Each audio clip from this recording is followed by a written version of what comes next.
check on YouTube again, see what's going on.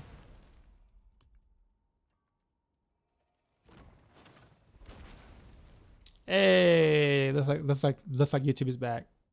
I think. Yay! There we go. Great. Okay. Skills. We're all good because the only thing I have to change is really a rapid fire to Barrage for this. The question on you for the sorting your final build for Heartseeker, is it okay to go Heartseeker cast ×2 versus Caltrops? Yeah, if you have a bad roll on your two-hander, yeah, sure. No reason not to, I guess. The Caltrops duration is really only necessary for like, you know, like maybe if you're pushing piss or whatever, sure. But outside of that, honestly, you can go size, you can go almost a surge if you wanted to. It legit doesn't matter.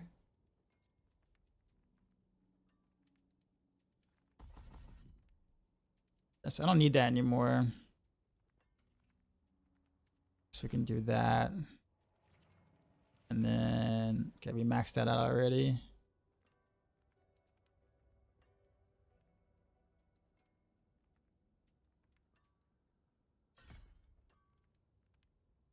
Got a higher barrier. What else am I missing? Why do I have a point left? Good reason why I have a point left. So I am full there. That's fine. That's probably something I'm missing.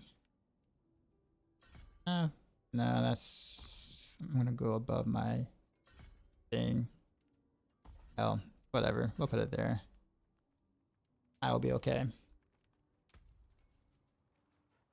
I think that's it. Confused on my glyphs of 21. I'm level 92. Normally I hit level 100 before I'm done with glyphs. No, that's something to be confused about. It is super easy to level glyphs nowadays. You also get bonus XP for leveling glyphs in your seasonal thing. You know, like the whole like blessings thing, you see? Boost Paragon glyph XP and everything in the Nightmare Dungeons. So yeah. Sounds normal. Yeah, so I guess we'll jump right into it. I know I'm missing something. I just don't know what that something is. So I don't have to change any Paragon glyphs out at all whatsoever. Everything should be legit the same, the exact same, all the way across the board.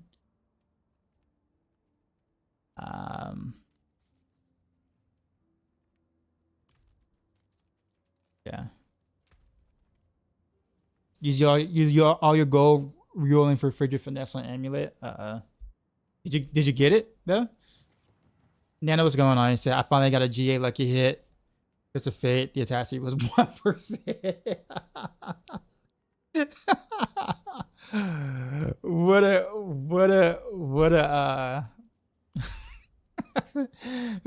that's a game like trolling you for sure. That's kind of hilarious though to think about it that way. Even though you don't need it, it's still kind of funny. If from having 1.1 billion to 24 mil. Yeah, that sounds about right. When it comes to rolling a +2 passive, yeah, that sounds about right. I once spent like 2 billion on one amulet last season and still didn't get the right passive.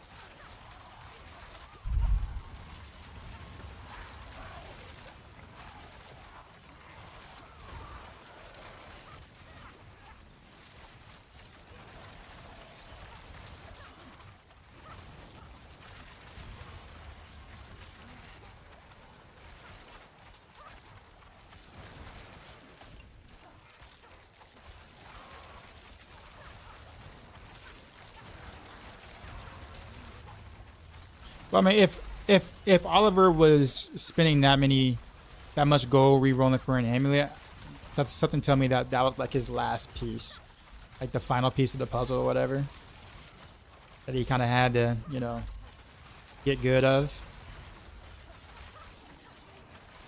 Because usually I wouldn't even go through that. Oh, I guess for me, I wouldn't go through that kind of a re-roll unless it was like my final piece or whatever. And then it's like, okay, yeah, I mean, this is like the last thing I could possibly ever upgrade at the moment. Might as well go ahead and drop this bill real quick.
It's actually kind of crazy how good Barrage actually is, like, in general.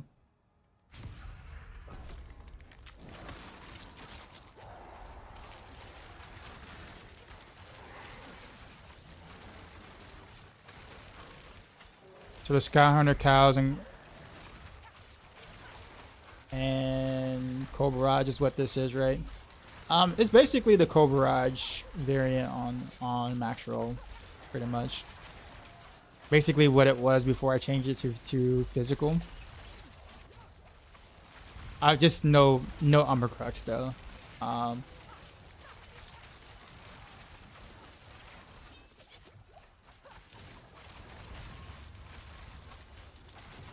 And no high velocity because I don't really need high velocity. At least not with combo points. I like it a lot with obviously, like, you know, spam, you know, preparation, whatever, because, you know, that attack speed is, you know, else with, you know, 2 breakpoints or whatever on average. And you also get the whatchamacallit, but each arrow is not really hitting that hard, but you're shooting so many of them that eventually you are killing them. Whereas in the combo point setup, each arrow is actually dealing a lot of damage. So stuff usually dies before the pierce really, you know, has a chance to really do much of anything. So it's actually why I don't really too much care for high velocity on the combo point Barrage. So I just take another, like, you know, DPS modifier at that point to make this original Barrage hit harder.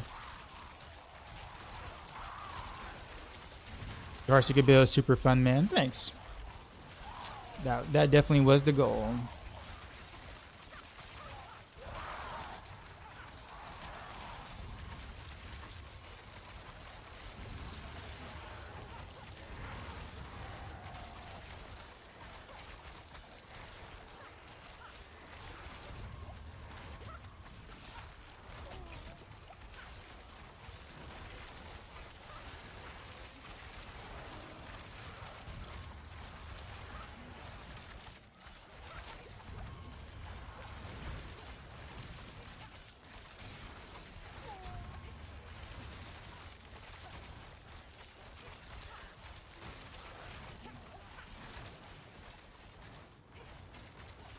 D4 Bath, D4 Bath. Always and forever. All day, every day.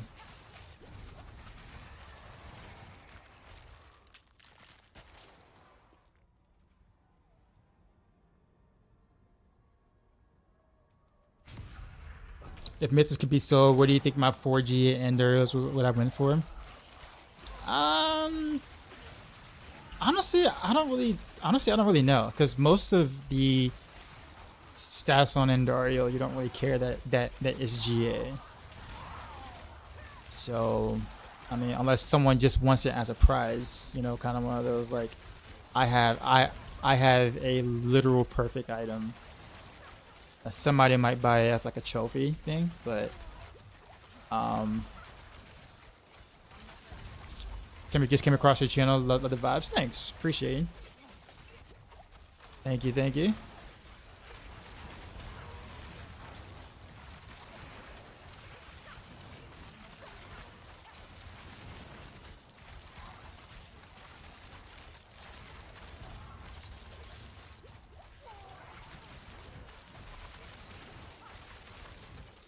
Oops.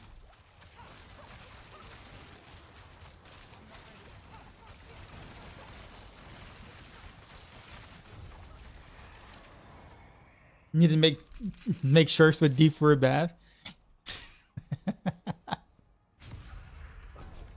I totally probably need to get DM on that.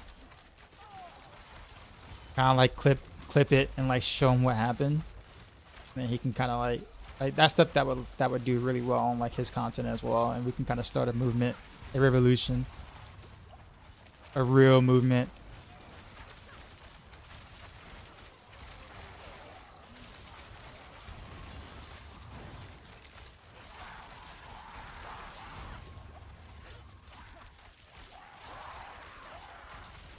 I'm not gonna lie, I did kind of forget how much fun it is to actually like stutter step with combo point cold barrage and not have to evade after every like shot like I was with like rapid fire. I can literally like the animation just kind of just feels really good. I can just keep stutter stepping at my breakpoint or roughly near the breakpoint I was with very little difference. Almost like playing like multi-shot in like D3, like true multi-shot in D3.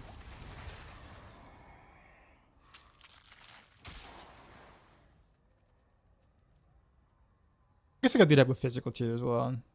Sweet. Am I still teaching? Not full time. I am doing some of the after school activities. Or at least I'm trying to.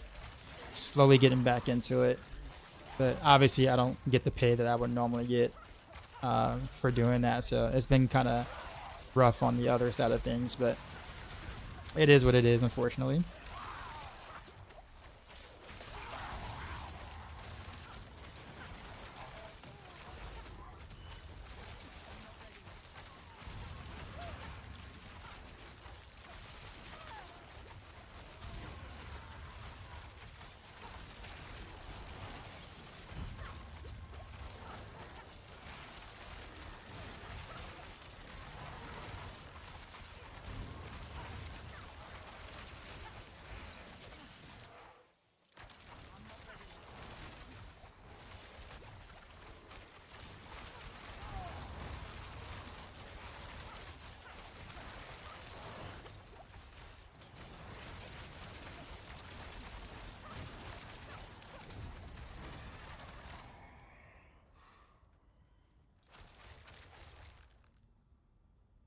The Heartseeker so much, but man, my Andario's pen clears.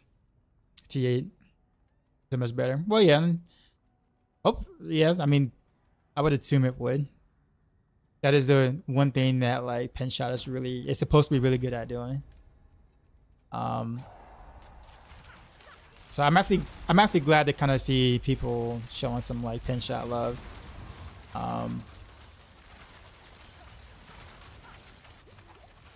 I wish there was more that can be done about his like single target woes in a sense, but I guess it's supposed to be an AoE machine, but I don't know. I don't even think it's really the pin shot single target woes as it is the game's very big discrepancy between boss HP and like mob HP, I guess. If the difference wasn't so drastic, you wouldn't care as much about it, but GMAC, what's going on?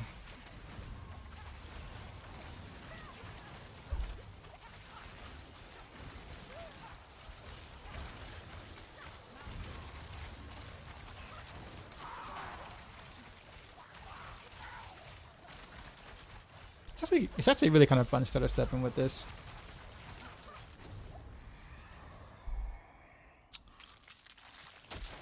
Also can't find a good request is impossible. And Darius 4GA took all of your luck. Such a such verse. I take sacks to the face whenever you can. I actually didn't think about that when he said it. You're right. You're right. That is a interesting verse. It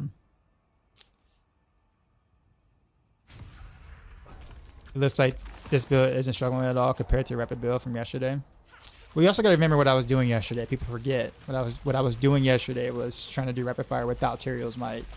So I had to kind of like run a little bit more than I normally would like. So I wouldn't have struggled at all had I just wore Tyrael's might.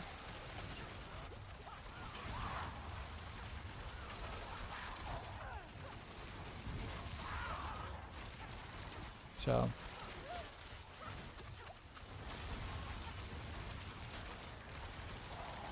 yeah, I mean, Barrage is strong. Like, it's really strong. I just kind of had to. I was listening to, like, just people, you know, how they felt about not being able to do what they wanted to do on Barrage, and of course the whole totem thing too as well. So while I felt like I was doing fine with it, a lot of people didn't feel the same way. So I had to redesign, you know, Barrage to be more of a what it is now, right? Without the imbuements or whatever. And don't get me wrong, I mean, that's a really fun build. I like what I did with it. However, if I had to be 100% honest with you, Barrage is stronger than like the physical Barrage. But people were getting better results out of physical Barrage than the cold Barrage. So, and I figured that would be the case.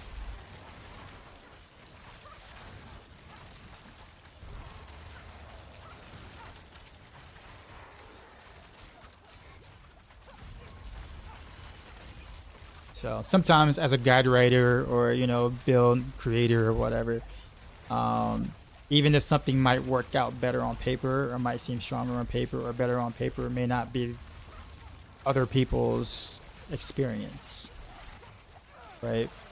So, and also a fun factor of that. So like, while if performed well, let's say, for example, you know, Barrage would have better results, period, in general. However, I think for the people who were playing it, you know, the physical Barrage gave them better results, even if technically it's like has lesser output than, let's say, cold Barrage does. But so I think having to try to really think about it all, having to think about it in the grand scheme of things, what's going to work best for players and how they want to play a build, per se. A lot of people don't really like combo points. Rapid fire, you kind of don't have a choice. You have to do combo points. I don't want to say there's no way around it, but it's super clunky to do it without combo points. And if you're going to do something like that, you might as well just do Barrage. Barrage is better at it than rapid fire is in terms of a non-combo point. In terms of like overall gameplay and feel, Barrage just feels way better at that. So I also got to think about how people are going to be successful with whatever is being written. So when I did the physical Barrage thing, that made sense. I was like, okay, no imbuements, don't have to keep up with any imbuements. There's no combo points, legit. All you got to really do is keep up a couple of buffs and spam Barrage, right? And so that was successful for a lot of players. So, and as a build writer, I'm like, okay, this is what I have to think about going forward, you know. Now I might have like a different variant. I might still, like, I still have the cold Barrage variant on the Maxroll site. So if you want to do cold Barrage, you totally can. But I think I got to think about that and then throw in a variant that might be a little stronger or different play style for those who might prefer something else different. So I still have both, if that makes sense, like I did in the Barrage guide. But I can tell lots of people gravitated towards the physical version of it, right? Which kind of like confirms my point, where it's like, oh, okay, yeah, then this makes sense, right? This makes sense. This makes this totally makes sense. Vanilla, what's going on?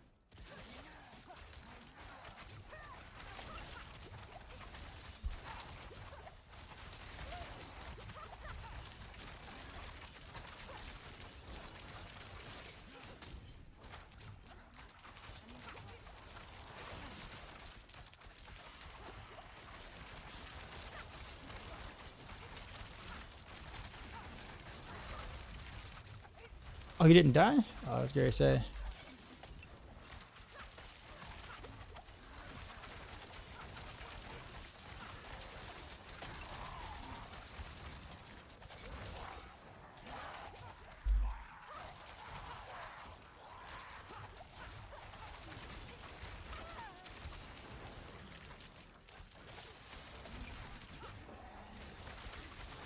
Although this is the first time I am doing this without an Umber Crux though on Cobra Rock, but it actually wasn't bad. That's actually pretty decent boss killing time for Barrage. Like that was actually decent, like good, decent.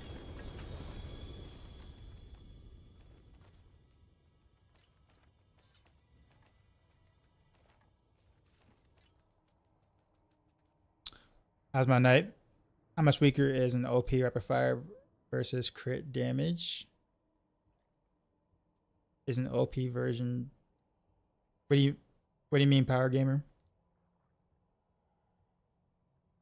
This one build better than the rapid fire that one yesterday. Rapid fire is stronger in general. What up, Deprov? Is it end you dead in 20 seconds? Only if they're together, they're dead in 20 seconds. Like if they're all like bunched up together, so if they all spawn up here, then yeah. If one spawns down here and two are up here, then no. Generally, my Heartseeker is usually about 15 seconds. But we're not playing Heartseeker. We're playing Barrage, you know, because fun. There's always got to be someone who wants to EP him, but that is okay. I am okay with insecurities being shown on the internet.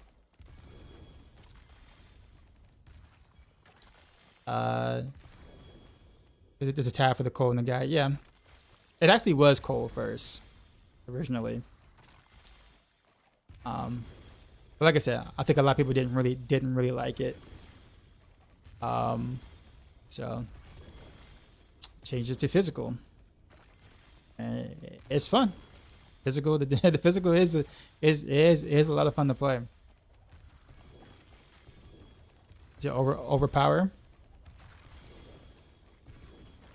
Using Banished Lord's OP gloves and ring.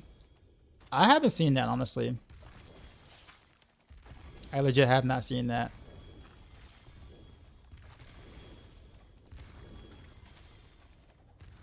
But the thing is that I don't really think an overpower rogue in general is going to do well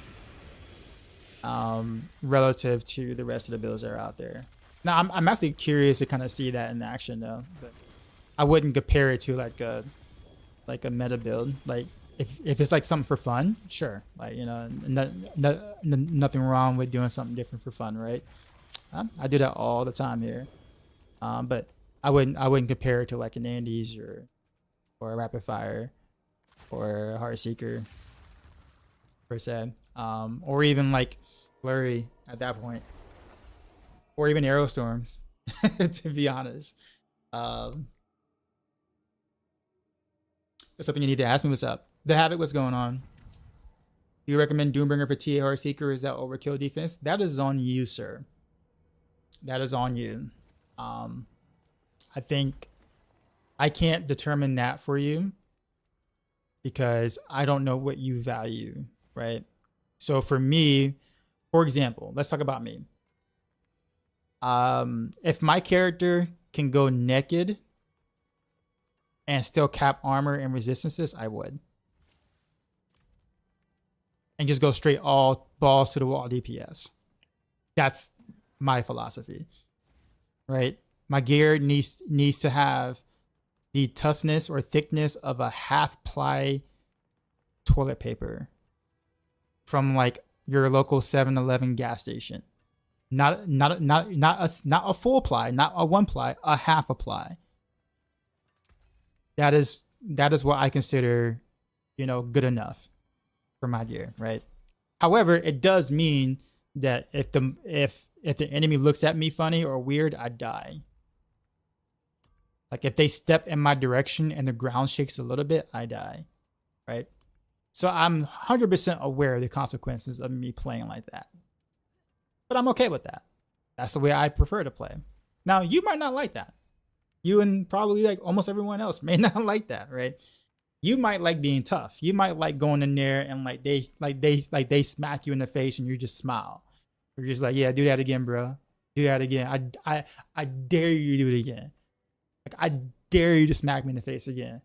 Right? That might be you, right? And if that's you, Doombringer kind of solves that issue, kind of like that might be you, right? You might like to sit there and like, be able to take some hits and, not care and shrug it off, right? So that might be you. And if that's you, Doombringer kind of, follows along that line of thinking, right? And if so, go for it. That's the reason why I can't really tell you, how to do your, like how to play the way you want to play, right? I don't know how tough you want to be. I don't know how glassy you want to be. I don't know what you find fun. Can you go through a Doombringer and a Heartseeker build? Yep, you sure can. Will you lose some damage? Yes, you will. Will you be tough as hell? Yes, you will. Which one do you value more? See what I mean?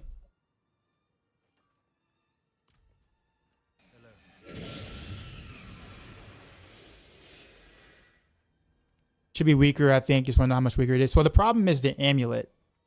Power gamer, you lose so much damage by not having passes in your amulet. Your amulet is like your most important slot outside of your weapon in terms of DPS is concerned. Like it's a huge difference getting a good amulet. Like it's ridiculous. Like or having an amulet, period. So like if you're gonna trade it for a unique amulet, that unique amulet better come with some stuff. Better come with some jazz. Can you run a Heartseeker plus Endario? You can. You can run Endario plus any skill you want. Endario Heartseeker, Endario Puncture, Endario Invigorating Strike, Endario Blade Shift, Endario Rain of Arrows, technically. You can do Endarios anything. Just as long as you understand how to really get the most out of being able to proc Endarios as often as you possibly can. Yeah, you can do Endarios for a Force Arrow if you want. But you cannot. Here's what you cannot do. You cannot take a Heartseeker build and put Endarios Helm on it. You cannot do that. Or take let's say, for example, a Cold Barrage build. Just an example. This is just hypothetical. You can't put an Endarios Helm on a Cold Barrage build or a Cold Rapid Fire. You can't do that. You have to build around Endarios because Endarios does all the damage. So you have to make sure that you feed Endarios as much as you possibly can. So you have to go with the correct aspects, the correct multipliers, all that to make sure Endario is strong. Not yourself being strong. So yeah, you can do that with any skill. Just as long as that skill can help proc Endarios as much as you would like for it to. What is my favorite skill? Favorite build? Probably it's like pretty close between Heartseeker and Rapid Fire, to be honest. Oh, something you asked me about on Twitter? Oh, you mean like my chair? Honestly, I have an ergonomics chair. I definitely don't do any gamer chairs. Gamer chairs are way overpriced for what they don't do. I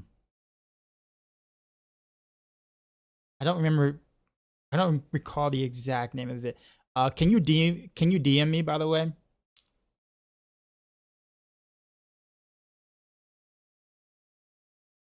Just so that I could send you the link later.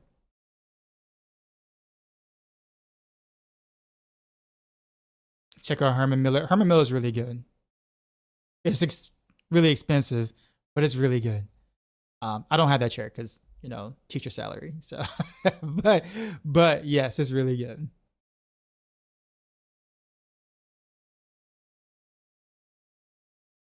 Yeah, decoys pretty. Okay, decoys pretty much handle that. Good. Any tips on Heartseeker horde bosses? I drop couch on smoke, and they're still tanky on T8. They shouldn't be like they're tanky until they're staggered. Once they're staggered, they should be like very easy to kill. But that's how rogue is in general. Basically, until they're staggered, you're not really doing much of anything.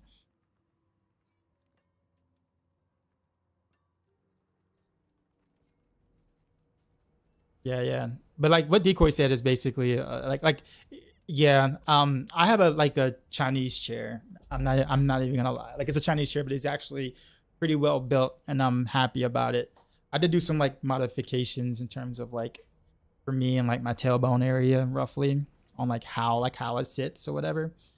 But the chair itself is actually really good. I'm actually super happy. Great, and I can also lay back. It is. Yeah. But yeah. Canadian, what's going on? What's happening? I gotta get you a VIP tag at some point. In fact, actually, let's do that right now. Cause I'm gonna forget later. So we're gonna just like fix that right now. Let's see. Community. New Canadian era. There she is. VIP save. There it is. And also a shout out too, because we gotta do that. I gotta set up my auto shout out. I'm like really bad. I'm like a boomer when it comes to Twitch technology, like content creative technology. I'm like so behind the times.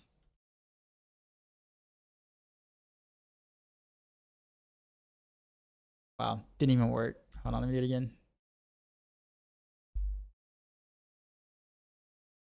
There it is. I'm like what I mean by so behind the times, like when like Facebook came out, like I was still using AOL Instant Messenger when Facebook dropped. And I was for like a good like year or two before I decided to actually make a Facebook page. Like that's usually how behind I am on like stuff. I'm not even lying. Like legit. That was the case. No shame in it either, bro. I like my AOL Instant Messenger. I don't care what nobody says. Also, hot take. I think, honestly, in my opinion, at that time, MySpace was better. MySpace was better than Facebook at that time, in my opinion. I'm sad to see Facebook won the war. Oh, that's bad.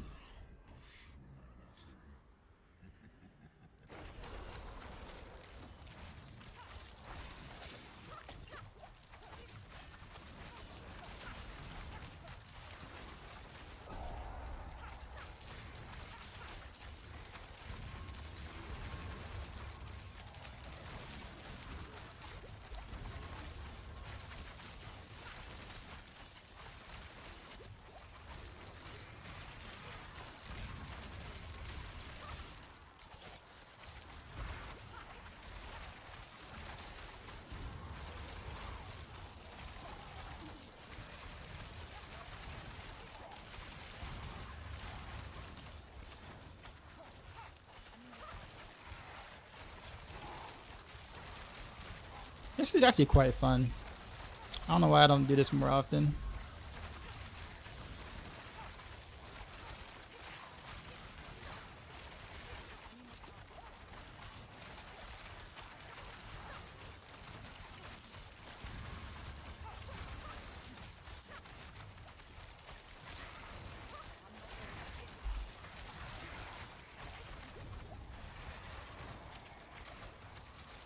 Nah, OG Facebook was better. You had to have a university email, so it got rid of a lot of weirdos and trolls. Because there was no weirdos and trolls in college, right? All the college kids were well behaved and mannered and never trolled or memed anyone ever. All college students are perfectly behaved.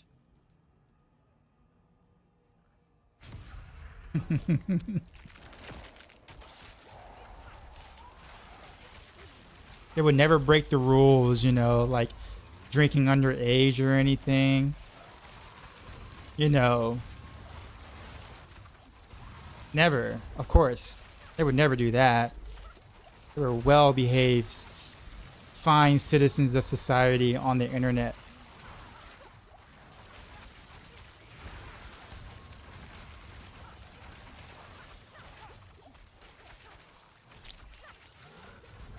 Sarcasm aside, I felt the layout of MySpace was better. It felt more personal. Like, I can customize my music when people came to my page. You know, like I had like graphics I can have, like my background and stuff. You know, I had my own quote I had at the top when people saw, you know, my profile. Like it really felt like my own. Whereas Facebook was kind of just felt like a form in a sense. Yo, that background music was everything, bro. Like, bro, my background music was baller. I'm telling you. Telling you, man. I put in work on my MySpace page.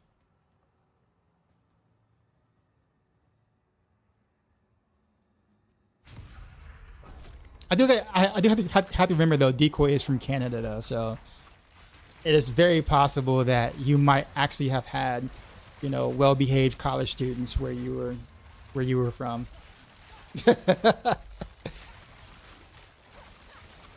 Right, like you are from Canada, so yeah, maybe your college experience might be a little might be a little bit more, you know, different.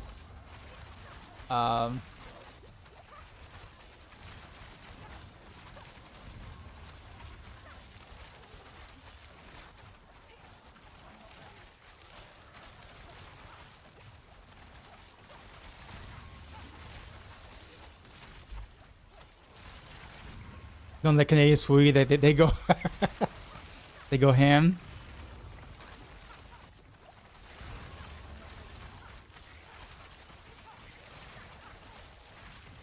I don't know. My next door neighbor is like Canadian, and like he fits legit all the Canadian stereotypes.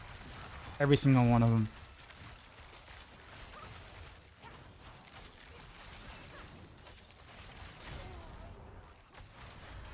Jeez, dude, what am I doing? That's like the second time I died to that. This run. Hockey, syrup, kindness. Yep, basically. He's a Guinness guy, though. When it comes to beer choice, he's definitely a Guinness guy. Is that popular in Canada? What's that supposed to mean, eh?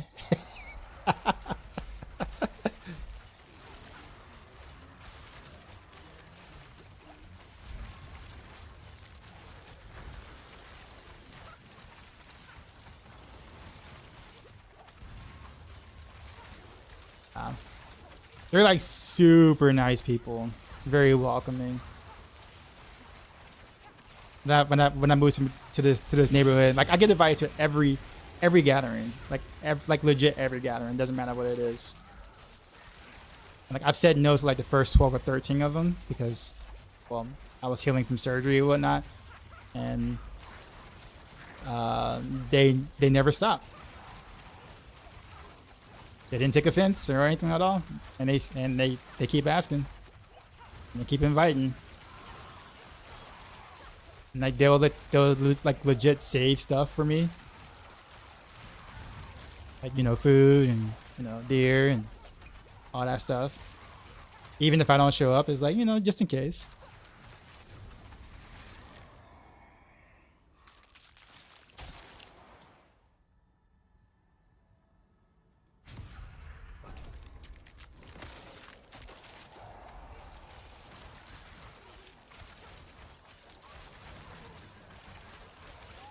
Other places don't do that? No. What? No, not at all. I mean, you might get a conversation, you know, because you're new to the neighborhood. You might get a conversation, and you might, you know, meet the maybe one or two people that might be like, you know, like friendly or whatnot. But most people just kind of, you know, just keep to themselves. But they'll nod, but like they won't like invite you, and you know, they won't like share legit everything they have with you. I'll put it that way. With everyone, I'll put it that way. It's not like that at all. Play with the light glasses on, all right.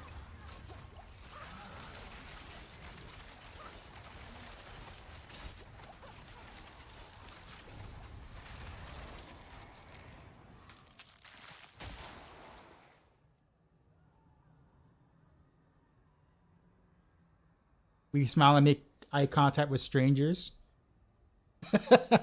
You spent the summer in New Jersey. It was the North, yes. New Jersey, New York, yeah. Yeah, you gotta be careful. You gotta be careful. You know, you can get in a lot of trouble for being overly friendly.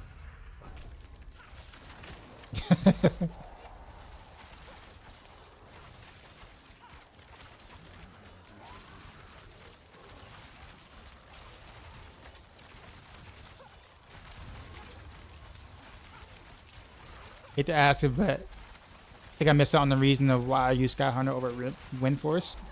Whoops. Well, Sky Hunter is just better. Wind Force is not bad. It's just Sky Hunter is just better. Like, I think the update to Wind Force was actually pretty nice. It's just that they just happened to make Sky Hunter stronger. So it's just like, oh, okay. Well, I guess we all do Sky Hunter now. Because I think we all had intent on doing Wind Force before they introduced the rework to Sky Hunter. Except of course if you're doing like, you know, Andy's Barrage, of course, or something like that. Like you would have went with like a regular bow at the time. Anyways. But like for like precision builds, you were definitely going to do like Wind Force. Initially, when they showed the Wind Force rework first. And then they showed the Sky Hunter rework like a week later, and it's like, oh, okay. Well then, I guess we are running Sky. I guess we're running Sky Hunter. So, Wind Force had a week of, we thought we were gonna use you, and then, well, that's it. You asked your question again. Oh, sorry, I didn't even see the first one. I'm sorry. Love your work. Just checking about what I just witnessed. I'm on a hardcore and abandoned Heartseeker for the play for Andy Barrage. Why is there such a huge difference in survival? What am I making? Blast 120 piss? No time Barrage. Very interested in your input. You should be able to blast 120s with Heartseeker as well. I think if you said Infernal Hordes, I can see the difference because in Infernal Hordes, you have to try harder on Heartseeker, whereas with Andy's, since it hits everything, you're in less danger in general because you won't get as overwhelmed. But in pits, you really shouldn't get overwhelmed at all on either build, really. But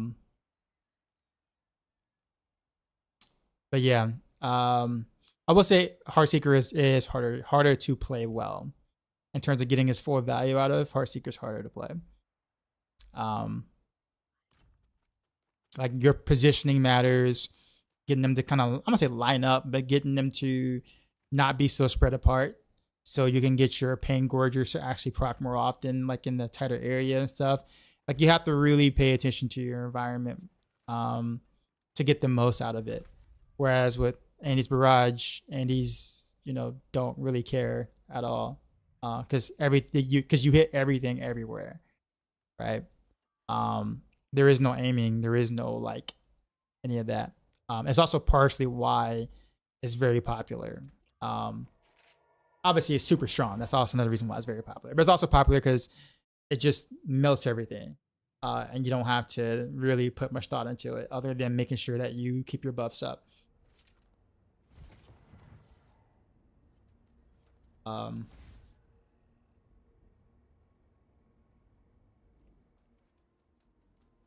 but yeah, I mean, most of the things you would take for toughness with Andes, you would kind of take for toughness for Heartseeker anyhow. Like most of it is relatively mostly similar. You should be able to have a permanent barrier too if you play well with any version. Yeah, you should have a permanent barrier too. So yeah, you should be rather fine on all of them. But like I said, it is definitely going to take more work out of you to get good results on Heartseeker naturally. Yeah.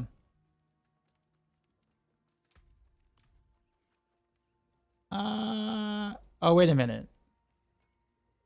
Wait a minute. That's right. So I don't have the whatchamacallit on this character. Oh man. Okay. Whatever. I guess we'll just craft. Crab sigils. Yeah, we'll just craft them. Actually, you know what? I got so many scrolls. I can just.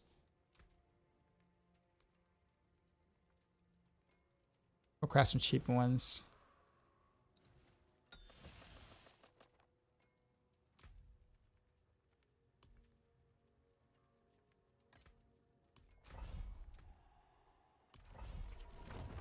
All right, now we can play with the glasses on.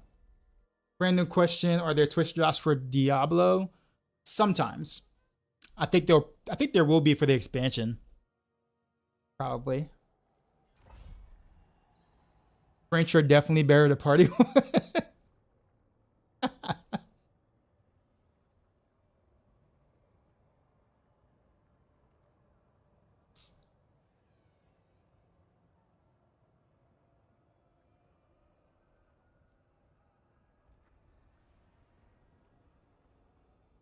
Hard to go back to Heartseeker this season.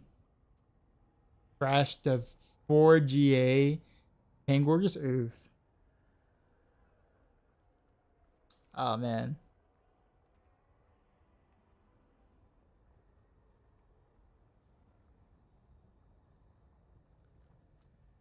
What am I most excited for about the expansion at the campfire?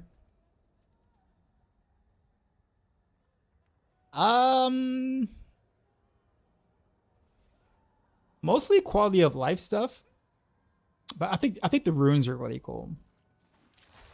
I'm kind of excited to see that how that's gonna play out.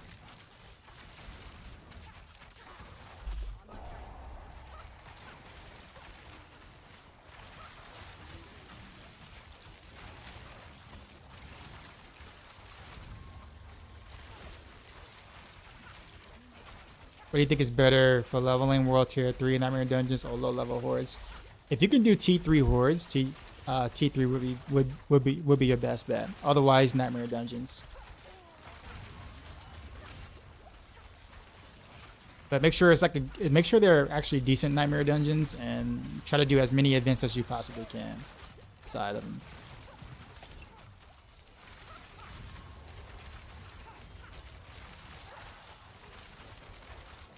But also remember too, you do need to level your glyphs. So like generally speaking, Nightmare Dungeons kind of give you a bit of both, whereas Infernal Hordes doesn't really give you anything too useful that early on, other than just XP.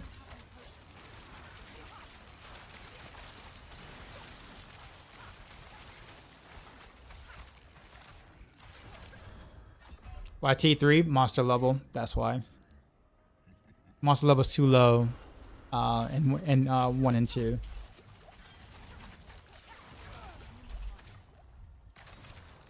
Well, I'm playing bad right now.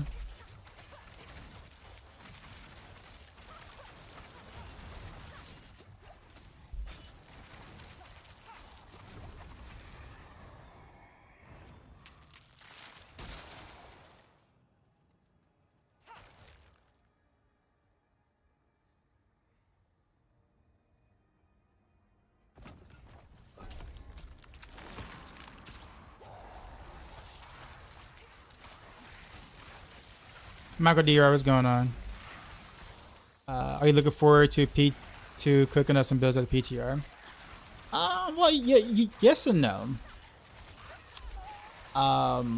Yes, in terms of like, I'm actually just looking forward to playing a PTR. Like, I want to know what the new systems are, gonna feel like and things. In terms of the builds are concerned themselves, it's kind of hard to say because, like, people forget. People don't. People. I guess Blizzard doesn't really tell people this either, so I guess it's not fair. People don't really know. But every PTR you play is an older version of the game, meaning a lot of the numbers are not going. A lot of the tuning numbers are not going to be what you would expect when the game launches or when the new season launches or expansion launches or whatever. So I already know that whatever gets made in the PTR, most likely is either not going to exist or will exist in a different form. Meaning that, like, fully fleshing out a build on a PTR, I wouldn't say it's a waste of time, because I mean it's fun doing those things. Don't get me wrong, but like you end up being usually more disappointed towards the end of things, especially when you found something that's really powerful. Because chances are, you're playing a build that's like 3 or 4 months old, 5 months old, or whatever, and you're just like, God, really? Like, it's really happened the past 2 PTRs, and so I'm more just wondering how like just the new systems are gonna feel like, the new Dark Citadel, like those kind of things, the new runes or whatever, like things that are new. I guess kind of like, I'm gonna have fun, try to plan out, but like I'm not gonna ever have the thought process of, oh, I'm gonna make this super cool setup and it's gonna be super awesome when the expansion launch because of what I found on PTR. Like it's just not gonna happen. Nor am I gonna, what's the word for it?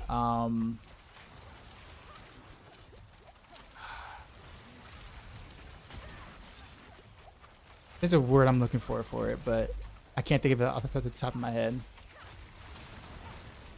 I'm not gonna be disingenuous to my audience. I put it that way. That's the reason why you really don't see me really make videos on on PTR content at all ever, because I know, or like PTR builds, because it's like, because I know like it's not gonna work the way it did in PTR. And I could sit there and put a big fat sign that says disclaimer, this is probably going to only work in PTR, and people will still not get it. And then they're going to go and say, hey, I bookmarked your video from PTR. I was really looking forward to playing that build. How come it's not good in, season whatever? You lied to me. You said that was good. Like, I'm not about to go through all that.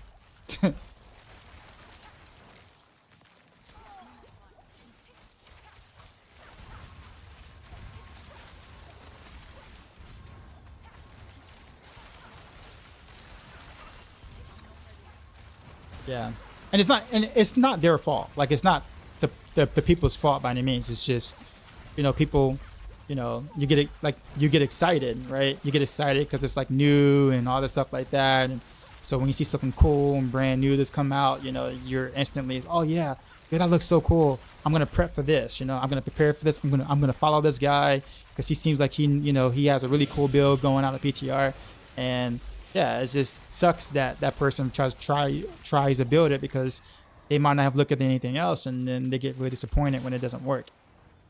And now you just essentially wasted their time, even though you didn't do it on purpose. It's not like you purposely did it, but like their time is essentially wasted on something that doesn't work anymore.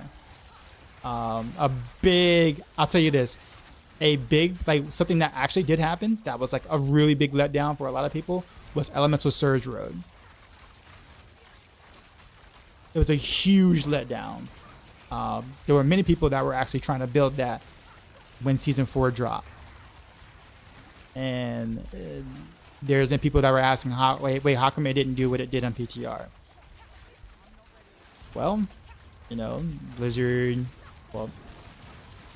the numbers were different from PTR and live. So we were playing an older build, and yeah, people say that it got nerfed, but the reality was it wasn't even the newer build before it launched, they kind of already knew the numbers weren't going to be that way. So, yeah. That's somewhat insider information, by the way.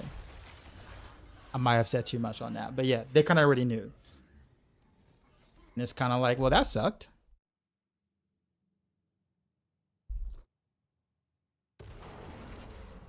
So, with that being said, I will try a lot of things on PTR. Don't get me wrong. I will try a bunch of things. I will totally like play as many builds as I possibly can on Rogue, right?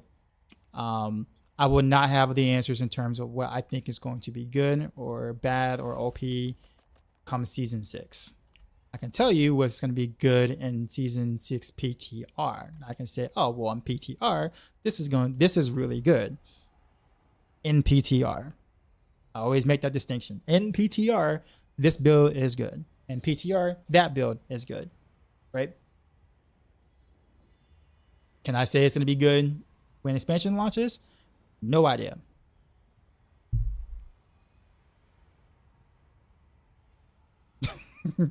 Like, no idea. Does Rogue deserve a D3 strafe build?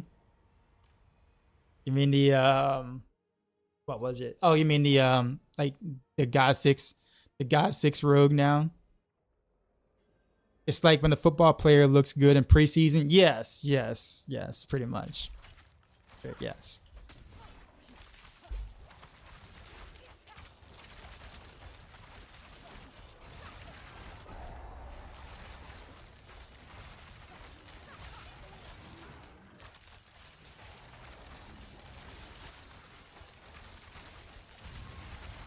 Have I used any build with Eagle Horn? No. There's just no point, honestly. You can, but if you do that, there's definitely a better way of doing it other than the Eagle Horn itself. Like if you're doing it, you're totally doing it just because you want to. Which is fine. There's nothing wrong with that. Right? Nothing wrong with that, but I feel like pinch shots are already kind of hurting a little bit.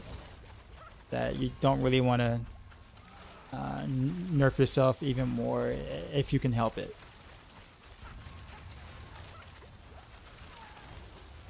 When you saw Woody Joe cooking with some builds, you came in with the chat with some facts from the devs. Yeah, because I thought the same thing. Like what Woody Joe was doing was very similar to what I was gonna do for Heartseeker. I had every intent on using like mixing, mixing Bumens for both cold and shadow to try to do something cool with Heartseeker. And I actually had Ava double check to see if that could work. And then Ava went to go ask the devs the same question. Will the alchemical admixture actually work with, the rest of the passives for cold imbuement and shadow imbuement? And the dev was like, no. And I was like, damn. All right, well, there goes my one of my Heartseeker variant stuff that I think would have done really well. So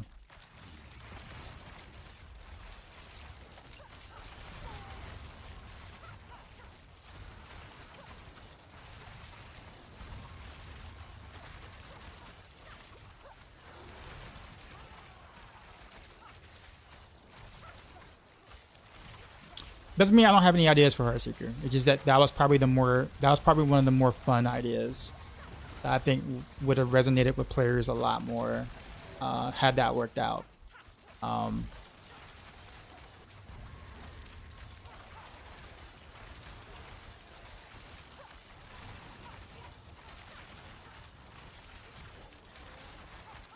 Craig, what's going on?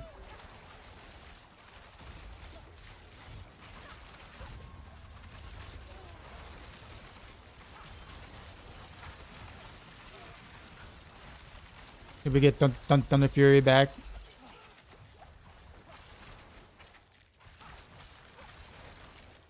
Well, the Thunder Fury actually ended up. Well, yeah, I mean, it ended up just being like a follower only item at that point after like season 1. But yeah, Why wouldn't Blizzard make Rune Wars 3 runes long, then make only white items able to have 3 sockets? Then you can make white items used for runes is cooler. Because I don't think they wanted to be exactly like D2. That's why they wanted to make a D4 version of runes. They didn't want to like straight up copy D2.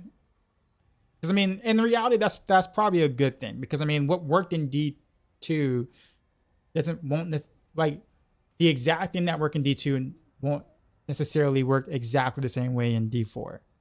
So you have to make adjustments to the current gaming environment in the current game. So you could take elements from different games, from D3 and D4, but D3 and D2, but you got to make it work and fit in this game versus the others. Riker, Yo, Darkside, we just got raided, son. with the raid. You know how we do. Y'all Drop know my what it new is. beat for these new viewers.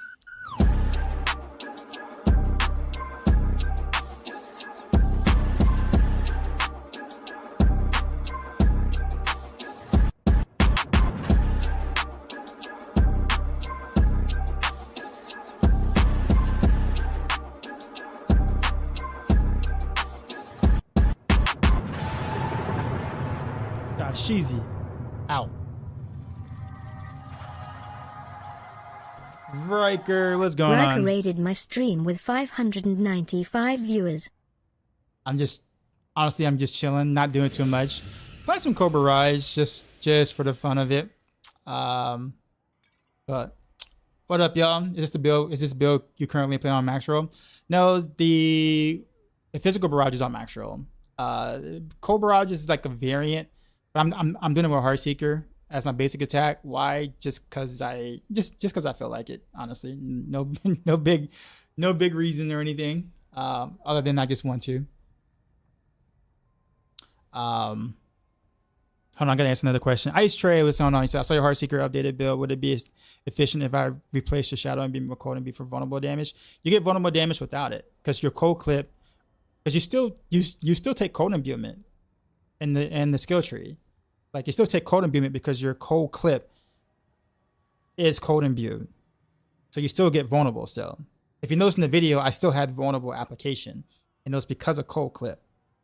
So I didn't necessarily need cold imbuement on my bar to get vulnerable, because cold clip does it already for you. That was cool. Thank you. Someone asked me about pushing. Hold on, let me see. Was it Cheese? Are you still there?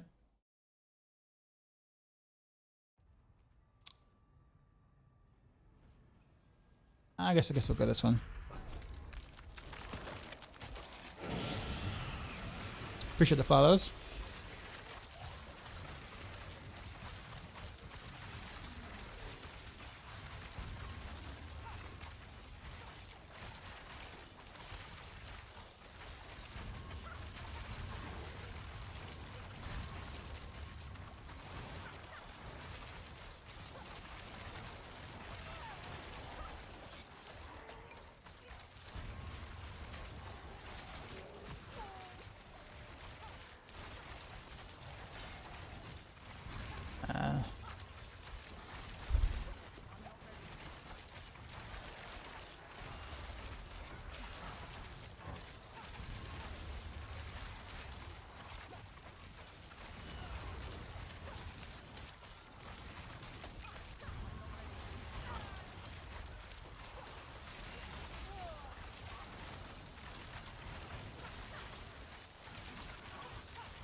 D3 runes were broken. You could literally drop gear set with them on.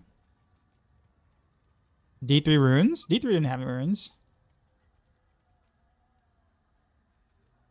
Pretty sure D3 didn't have runes.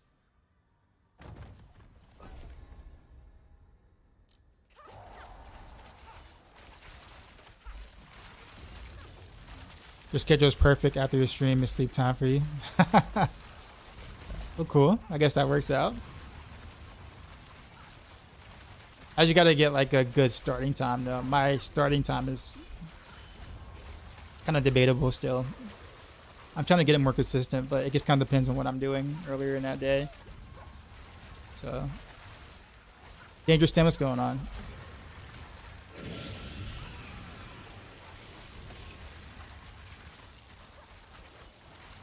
Alucard, what's happening?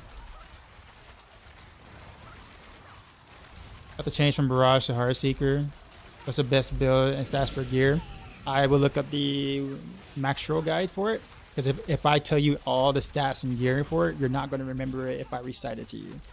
So go to maxroll.gg, look up Heartseeker, and I have it laid out for you. Everything you need to know.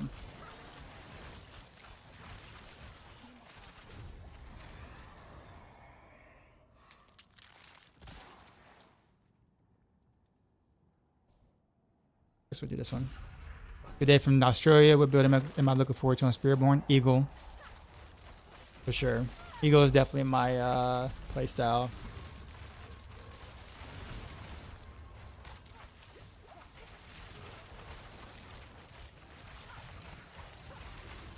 The 3 different have runes. They were just variants of skills. Yeah, but I guess the way he was saying is that he said you can drop the gear set with them on, is what he said. So I'm pretty sure D3 didn't have runes in that sense where you can put them in gear. But yes, you're right.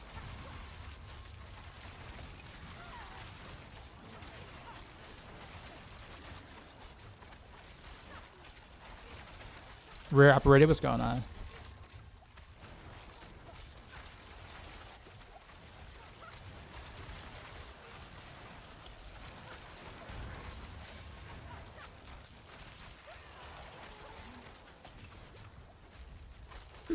That hurt. I was trying to get to the guy in the middle.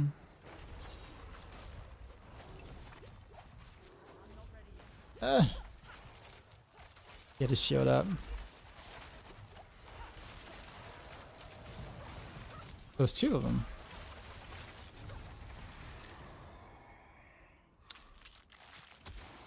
Hey Doc said, I need help with the barrage rain of arrows, but I can't seem to constantly spam raining arrows due to resource shortage because I'm using Crown. That's your issue. Crown of Lucian is your issue. You can't spam it because Crown is eating up a lot of your resources. It costs a lot to use Crown. That's why I don't have it in the build. Because you cannot keep your resources up with Crown. Your best bet is Cal the Nameless. You can't go Crown.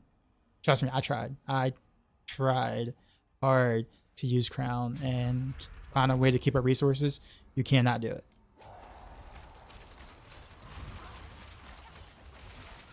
I tried again yesterday, just to reconfirm my testing 2 weeks ago, and yeah.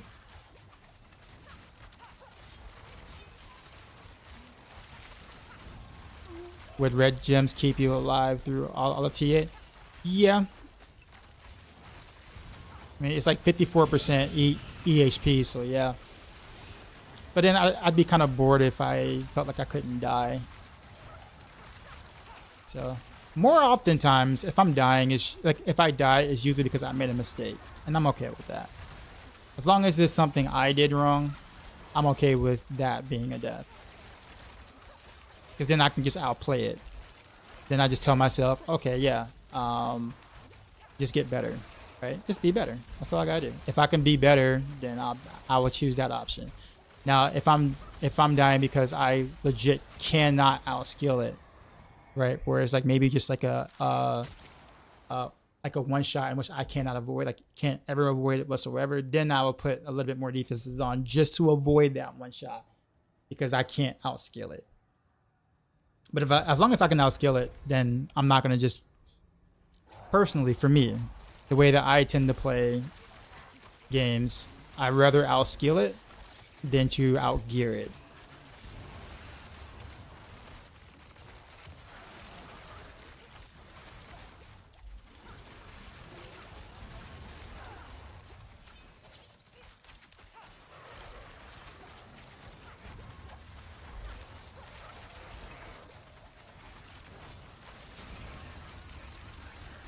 Mr. Meal, appreciate the prime.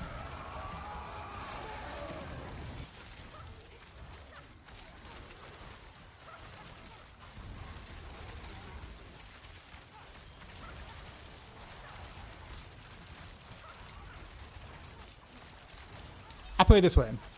I'll use this analogy, right? That's like saying when you first learn how to ride a bike, right? Like when you first learn how to ride a bike, obviously when you first get on the bike for the very first times or whatever, like you're gonna fall. Naturally, you're gonna fall because you're not used to it.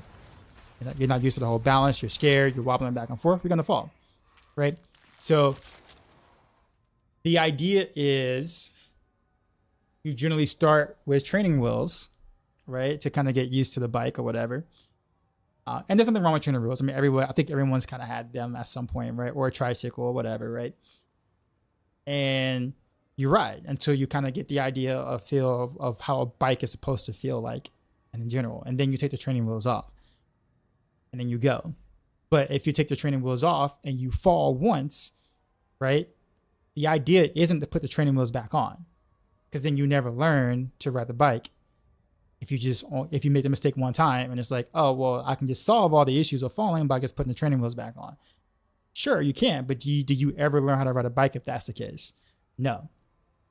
So the way I do it is I fall, I bruise my knees, I hit my head in the ground, I cry, well, when I'm younger, obviously I cry, get back up, brush it off. And then I just keep going until I get the hang of it, right? And then once I get the hang of it, it's like, well, then you're not going to fall anymore unless you make a mistake, right? Like you can ride a bike and still you've been doing it for a while and still make a mistake. After like, let's say, 4 or 5 months of riding your bike, you might fall, you might hit like a bump something, and then you fall. Well, does that mean you put the training wheels back on because you fell after 5 months of not falling? No. You can, because it'll fix all the problems, but why? When you could have just, well, maybe I shouldn't hit that bump like I did. Like if it was a choice that I made that was bad, that caused me to fall, then at that point I just need to learn, don't do it. And then I won't have that problem. So I take that, I know it's a really simple way of like explaining how I think about it, but that's how I kind of go with that. So, and then in an action RPG, again, you can technically, you never have to, outplay the content. You never really have to do that per se, right? So there's no reason to do it. However, I like being able to make the attempt and try because I find that fun. That was that. Yeah. So I shouldn't have been where I was. That hurt. What up, Endeavor?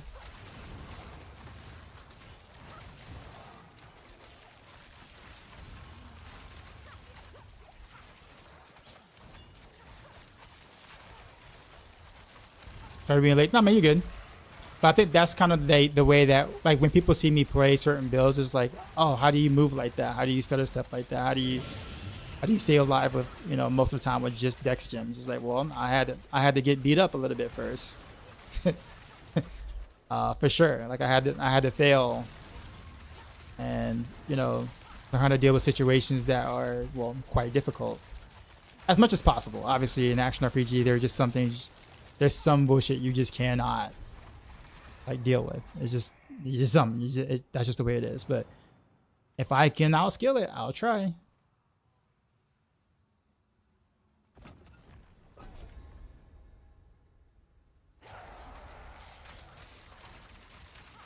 Got bored of Andy's Barrage first few days. Go remove scroll, went green gems, hit 129 RNG on boss. Well, yeah. So like some of the boss fights in Pit right now is. Some situations there's nothing you can do about it. Actually, quite a few situations there's not as much you can do about it. Getting the correct Elias boss along with Spirit Caller is, you know, necessary. I'll put it that way. But yeah, but I think that's why I'm kind of enamored with Infernal Hordes, because most of the time like, it's easy to get overwhelmed, but it's enough of different types of different types of challenges that like I can go, what do I do? What's the plan? What do I do here when this happens? What do I do here when that happens? Like for instance, like what just happened just there, right? So like I died, but my first instinct isn't, oh, I'm gonna put some rubies on now. My instincts now is, okay, I died. I saw what happened. The fire enchanted has been firing in that direction, like you know, once already. I wasn't paying attention, so I fired in that direction again, and I dashed in that direction when I shouldn't have. If had I dashed north, I wouldn't have died. So my thought is, okay, well, don't do that. Do you want to say, are you a teacher when I'm a streamer? Actually, yeah. I teach music. That's the.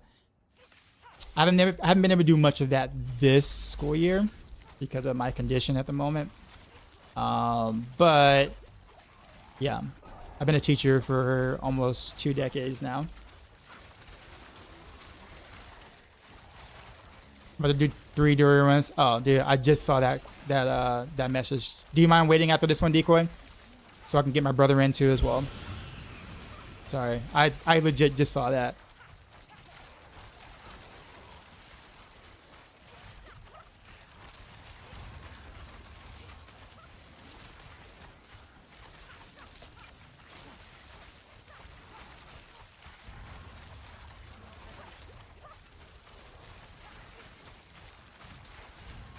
Thanks for the help. I need to farm the cow. Yeah, crown is not what you want to use. That. Yeah, no, can't do it with the crown, unfortunately.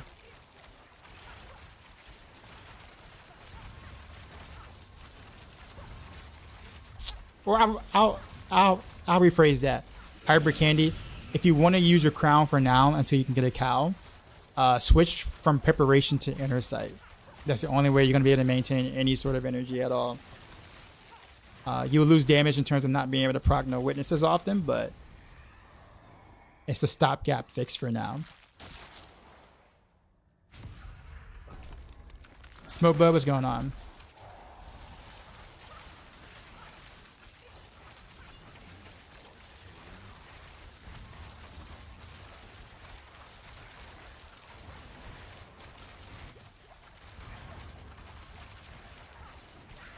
Actually need more cold imbuement charges.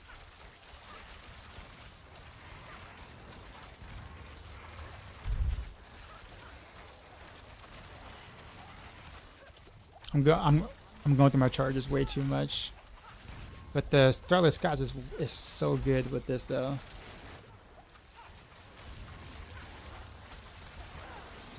Maybe I probably need to temper the like master warp my cold imbuement charges so I can get like 2 more.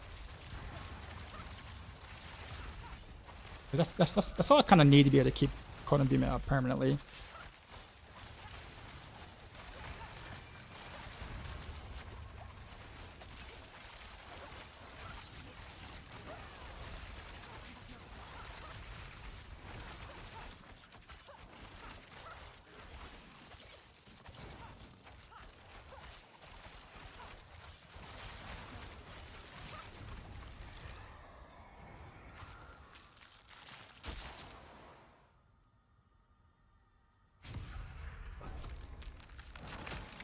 All right, cool. Thanks, Decoy. I totally just didn't see your message until just now. I'm trying to get better. Just let second wind drop and 3-course bows energy. That happens, man. That happens.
I'd like some better boons. I feel like I'm so used to. So here's my issue right now that I need to get out of the habit of.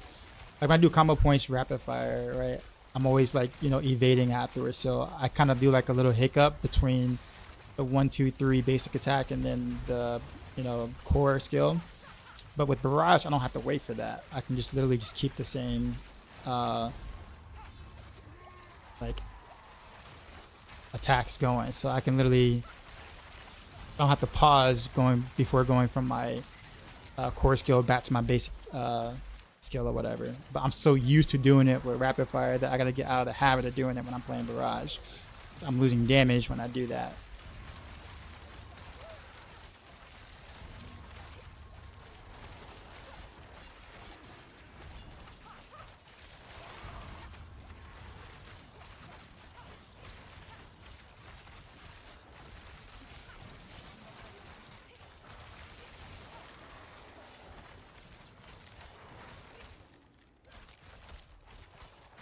Did he just upheaval me?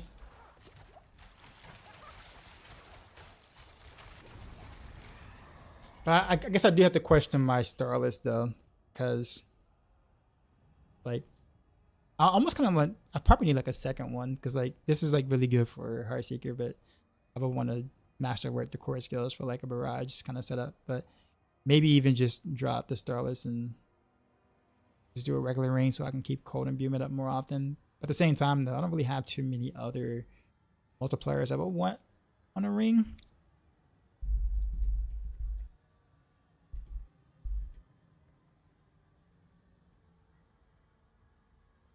I don't know. Let me throw in a regular ring real quick, guys.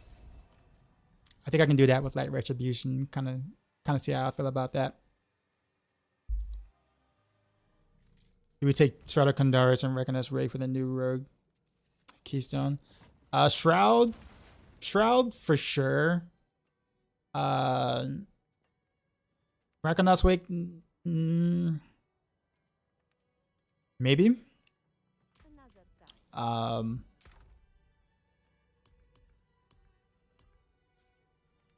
Do I run Share Misery? Nah. There's no room for it this season at all to run it at all. Like zero room. Where's the other ring at? So I got this Innervation. There we go. It's a rapid fire ring though.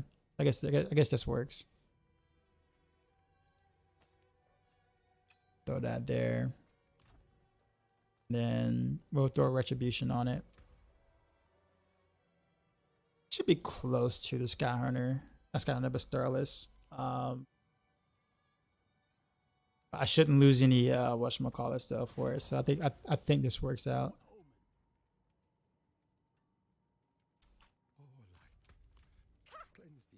Should solve a lot of shit. Oh, I mean, what crowd control isn't really a problem this season at all. For sure, it's not. You can sell a 4 GA perfect roll pair of Frostburns. Oh, we're actually crap. That just ruined my portal, didn't it? It did. Oh no, I can go back still. I thought that ruined my portal. I'm like, oh god, I can't go back in. Okay, yeah, we're good. We're back in. All right. I was like, no. Yeah, but I freeze a lot. Yeah. Yeah.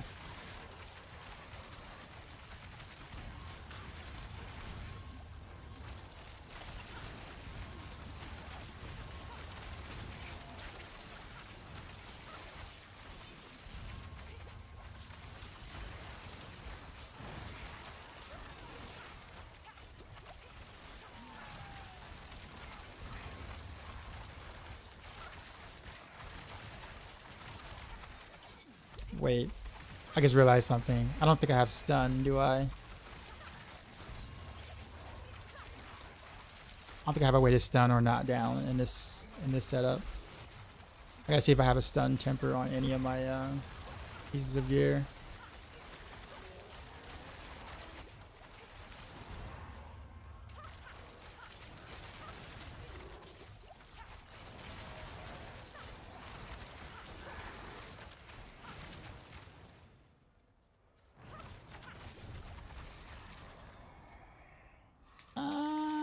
Okay, so I do have a chance to stun. Okay.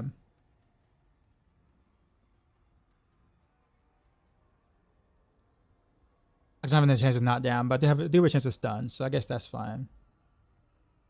All right. It's really not a lot though, but I guess it's something.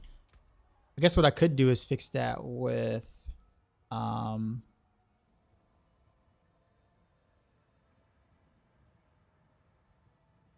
on, to kind of make that happen a little more often.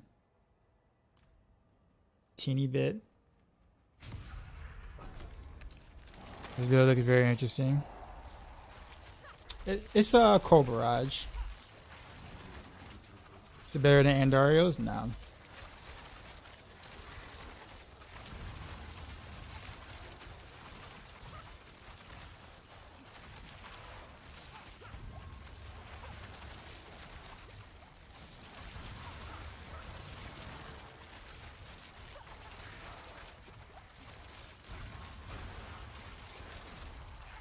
Oh.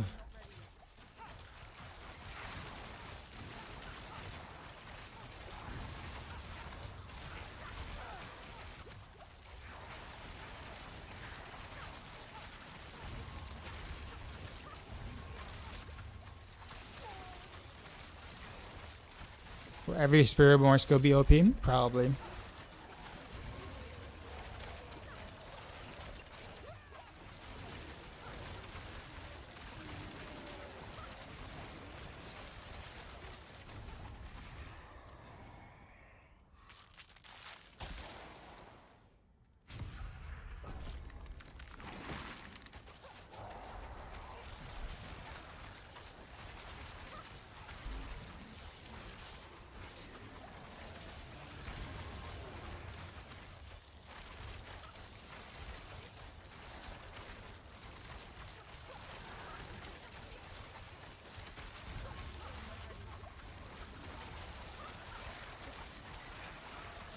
This actually feels really good to start our set with.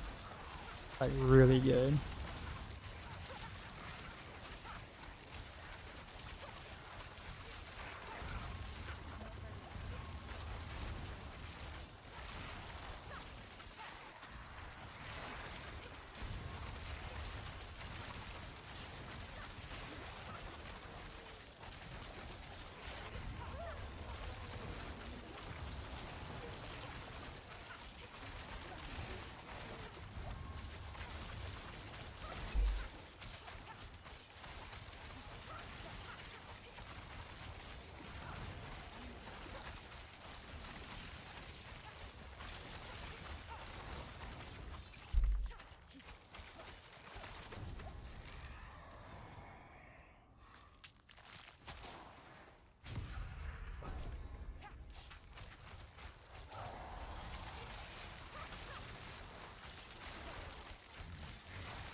It's kind of neat that I can really get the AoE I want without even having to go high velocity. So I can kind of get more damage per arrow versus trying to spread out more AoE, I guess.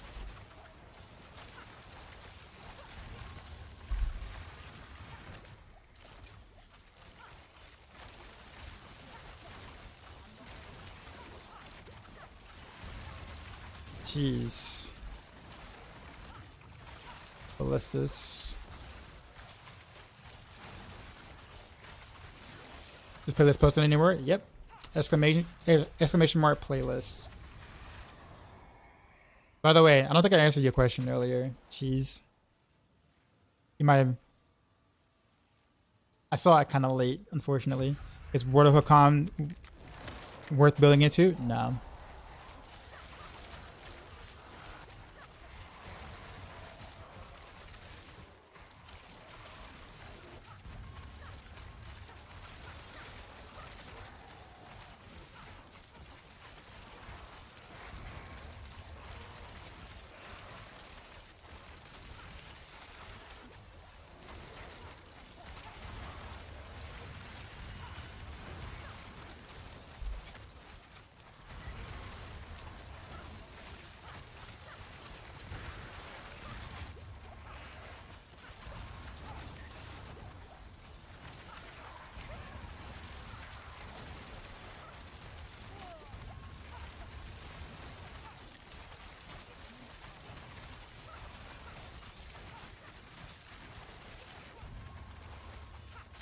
Wow, I can have to keep up my barrier actually easier.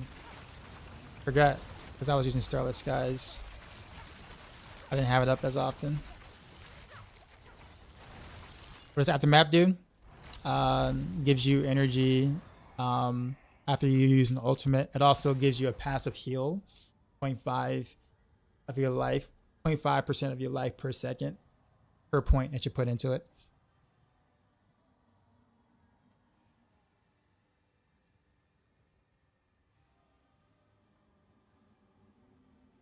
You like your Aftermath more on cold.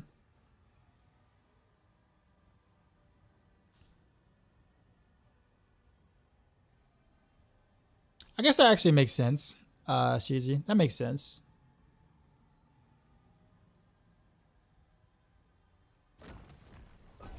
Ever heard the song in forever? I know, right? Gets you right in the childhood, doesn't it?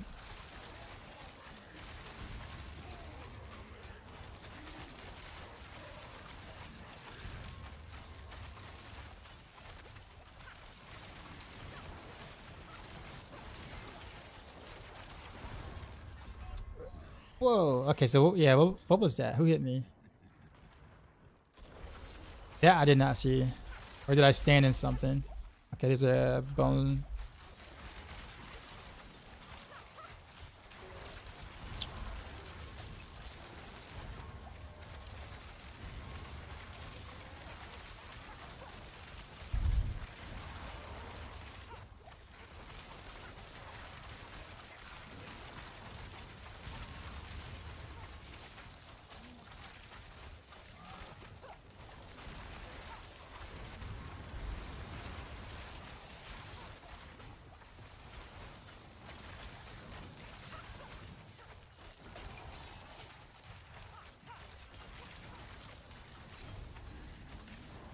I was not gonna get caught by his freaking hellfire thing. I was like, not today. What up, parents? How's it going? How's my Labor Day going? I didn't do too much, which was good. Sometimes it's good to do nothing.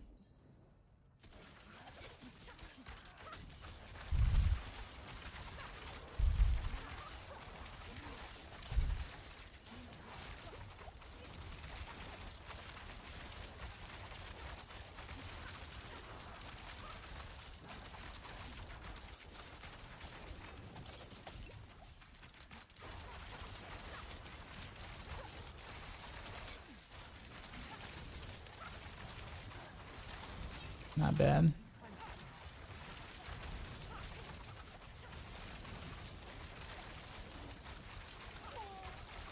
I didn't have my cow trap on that.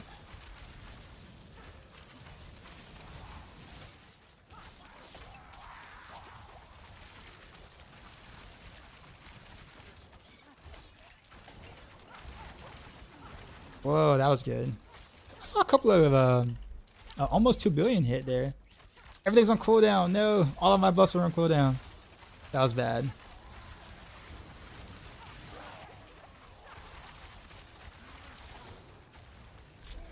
He should have been like almost dead if I would have had all my buffs up. I was pushing all the buttons here.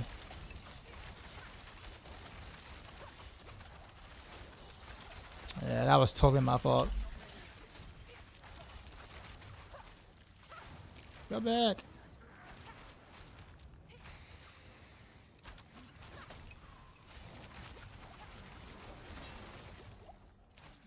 Okay, I'm thinking my buffs now. I'm playing around. Not playing around this time. Marina, what's going on? Is that trick attack supposed to unstable exotron? Yeah, I was actually hitting almost 2 bill per arrow when that happened. It's actually kind of impressive on Barrage. Like you see that on like rapid fire, like almost as like a staple, but like on Barrage, it's actually. You have a paper due for the class next Tuesday. How ready are you? Next Tuesday or this Tuesday?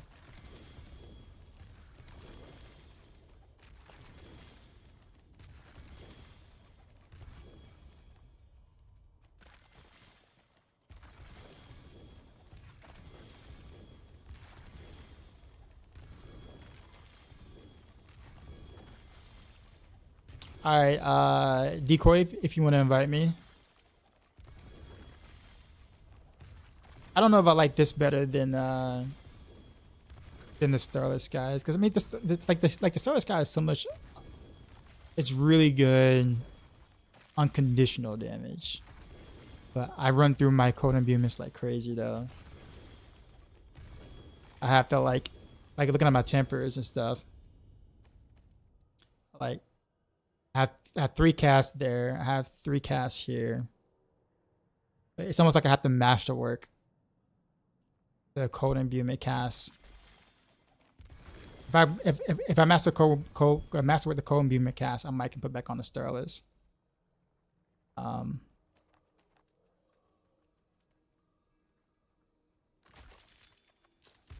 What is the top DPS core skill?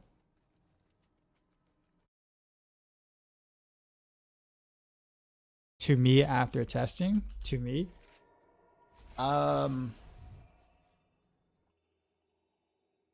mean, if we're just talking about core skill, rapid fire. I got a relog. Okay. Endeavor, are you there?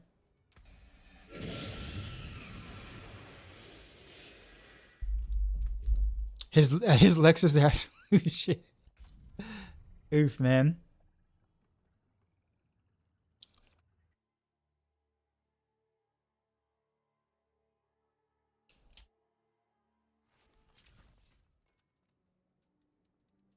Got a few hundred Varshan runs I won't use. Add me a trade the mats.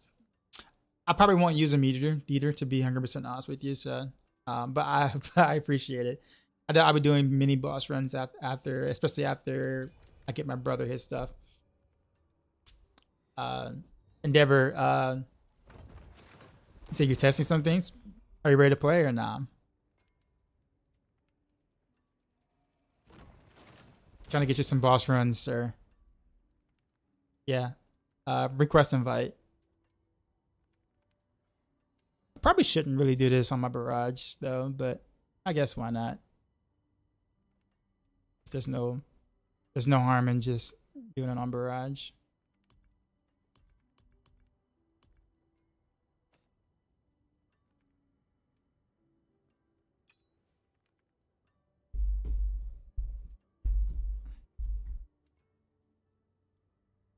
Don't bench you like Tatum. I mean, get on in here.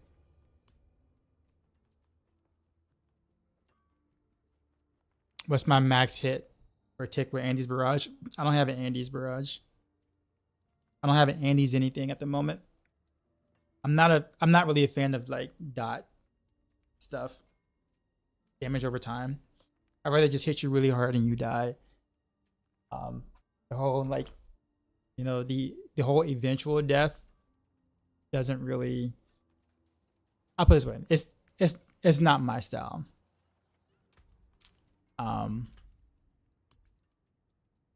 Obviously with it being as strong as it is, of course it's super strong, right? It's just not my style of play.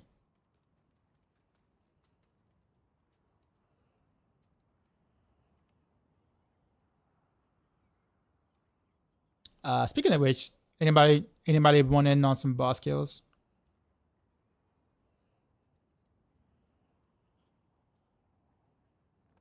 We got room for one more. Zasha, what's going on? Monte, you say you down? Cool. What's your battle? Oh, okay. Request invite then.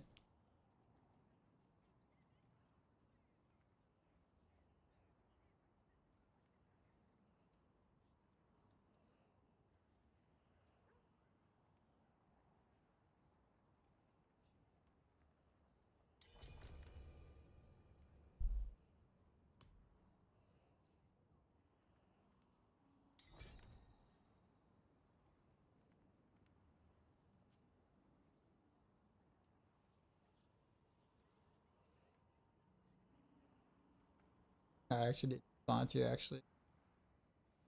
I'm trying to look up. Oh, I'm new to Rogues. I've been following your guys. Would you say Heartseeker Barrage over Puncture Barrage? Honestly, I think puncture makes more sense because you're already close. I just prefer Heartseeker in general as a basic attack. But that's literally just a preference. That's it. However, I do think the Heartseeker is better on bosses. Heartseeker as a basic attack is better on bosses, which is something that Barrage could always use good of, right? Because Barrage doesn't suffer on AoE at all.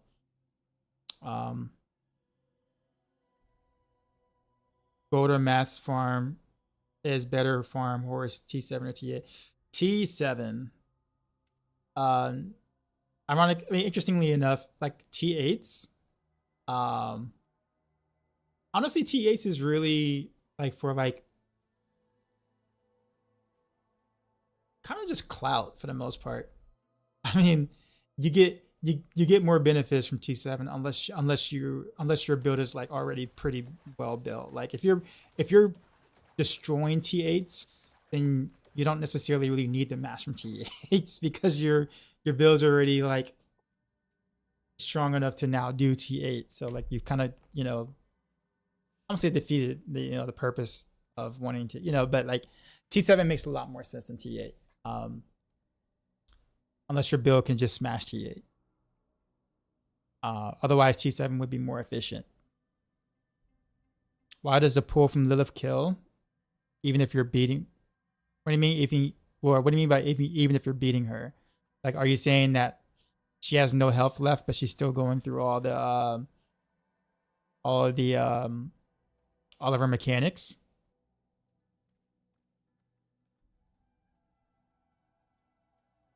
Yeah, so like the game makes you fight all of her mechanics, even if you have like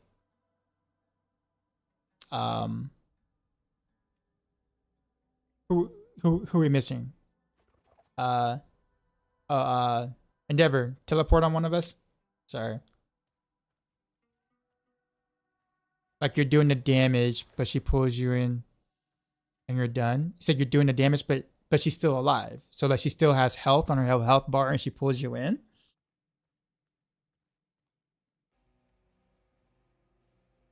I mean, that's like one of her attacks. So like generally speaking, you have to dash out or evade out as fast as you can when she pulls you in. Oh yeah, no, that's just a mechanic. Yeah, it's still gonna do a lot of damage to you, even if you're capped.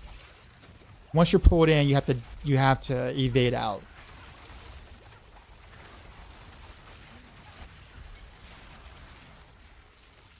That's so bad? Not really. It's more of a reaction thing. So like she pulls you in. It doesn't. No, I'm saying like it doesn't deal damage until you stand there. So the pull itself doesn't deal damage. But after she pulls you in, then it starts to deal damage. So if you stay there after the pull in and you stay within that area, it starts to deal damage. The idea is to wait until the pull happens, and then once you get pulled in, you have to evade out. Evade out or dash out or whatever like movement skill you might have or whatnot, or invulnerable skill you might have if you're Sorc or those kind of things.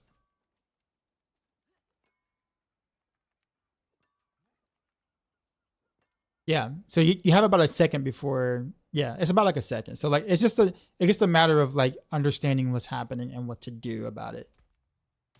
I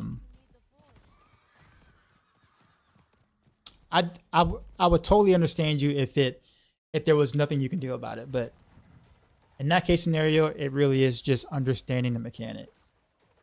Kind of like like think of it as like a raid boss or something, where like if you don't understand what's going on, you're probably gonna die, right? Or fail it, etc. That's kind of how she's designed. I'm all ready for some boss killing and have some mass for it. So in this room, you're down. I got you.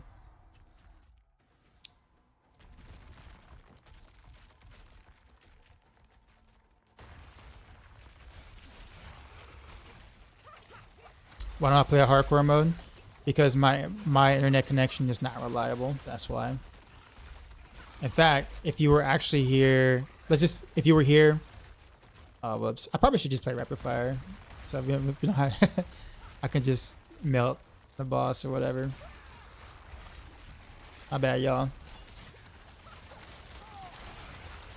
But anyways, yeah. So if you were here like on my stream like roughly an hour and a half ago, my stream disconnected because my internet went out. Literally, like, and it happens about twice a week. So if I played hardcore, for example, and I disconnect about twice a week during the game while I'm playing, I would have 7 or 8 dead rogues right now. And that wouldn't be fun.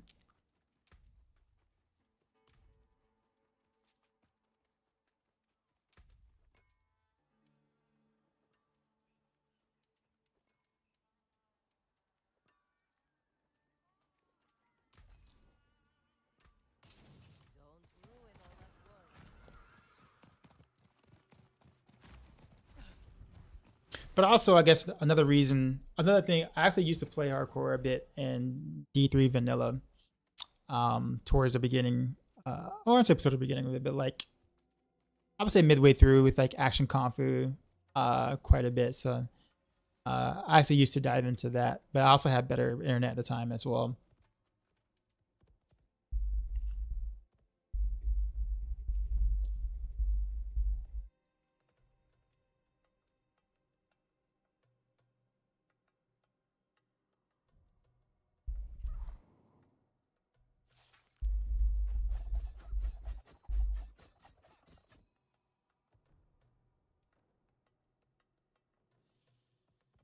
Am I gonna play Spiritborn or continue to play Rogue? I will play Spiritborn. Yeah. I don't know if I'm going to start Spiritborn. I haven't really decided if I'm going to play that first or play Rogue first. But I will play some Spiritborn for sure. Spiritborn's a lot of fun.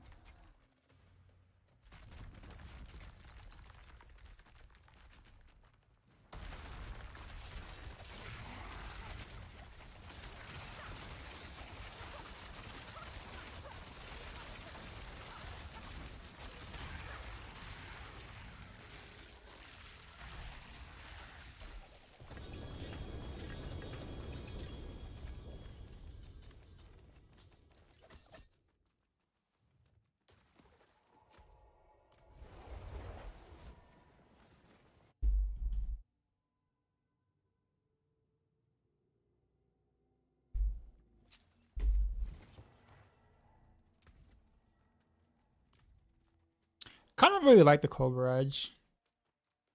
Again, I've already said that, but yeah, I kind of might actually like put some actual effort into making it a little bit better. my barrage gear is quite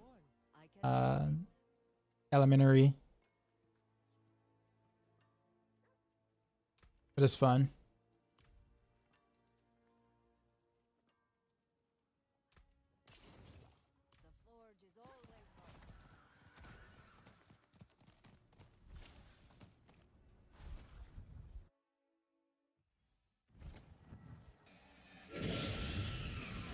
Appreciate the follow. You out of stones? Oh, I can give you some stones. There you go, sir.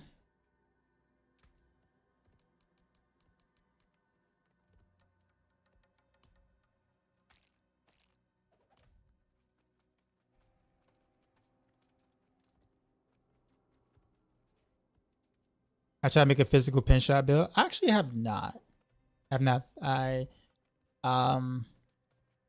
Actually, did I? Did I do a little bit of that? I think I did a little bit of that.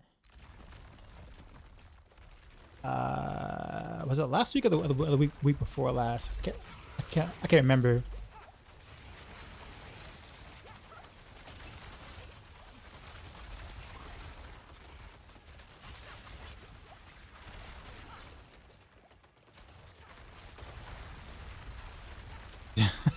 if you get your first Uber this season, you're gonna get the sub.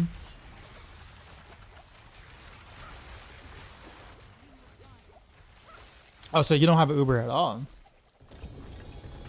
We can try to make that. We can try to make that work. Okay, I actually just saw a mythic just drop for me with. That's like a multiple GA. Oh, it's a melted heart. Oof. Trolled. So hard. Just started building a road, not very far into it, and in the past I haven't had much success with road builds and playing at higher levels. Rogue is typically a harder class to play in general, mainly because the class can be pretty squishy at first, especially if you don't have everything. And there's usually more buttons to press to press as well. So like Rogue is generally tend to be just a more difficult class to play.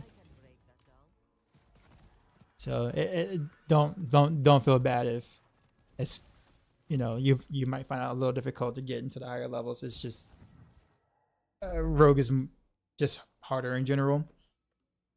But there are some pretty easy builds you can play that you can get pretty far with or really far with. Do your master switch to Andorios? Okay. Okay. I think most of my Dario Master are actually on my other character.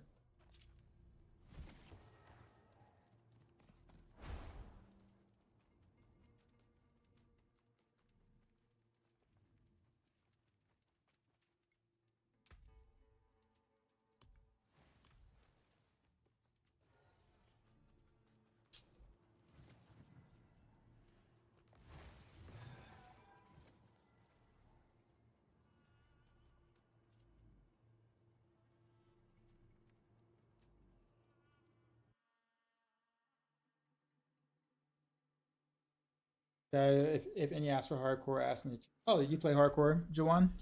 That's right. Yeah, you did. You told me you did.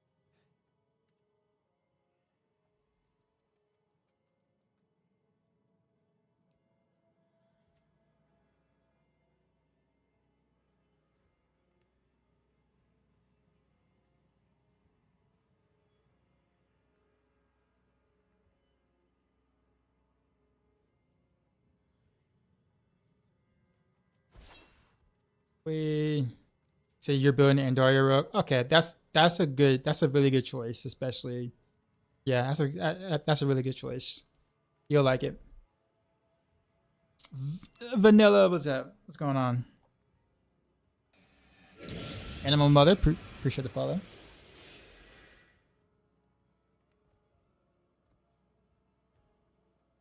I gave Rocket Stone some stones. He got some stones. Most lucky hit do you need to do T7 horrors for Andy's rogue? Appreciate the follow, Tobias. There's not a correlation between lucky hit and difficulty. Lucky hit means that you can proc the Andoriel's proc more often, as well as be able to try to get more in sync with your bursting venoms, but that's kind of getting a lot more complicated, a lot more complex than what you're really wanting to know. But the more lucky hit, the better. And specifically, you really want 203.3%. So, but it's not like if you hit I have 64.34 lucky hit, and I now can do T7. It's not like that. But somewhere else, just TP on us. But if your gear is really good, but you have low, on the lower side of lucky hit, you'll be able to do T8. So it's really not you know, an exact value. But you do want a lot of lucky hit, I'll put it that way. Enjoying a drink, good times.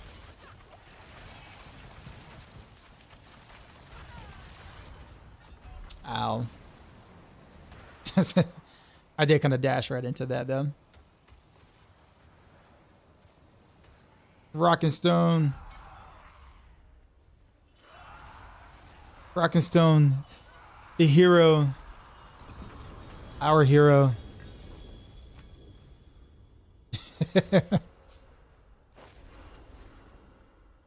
Yeah, Starless drop. No GA though, so. However, I guess I could use a different Starless for a different setup or whatever. So I guess maybe I'll hold on to it.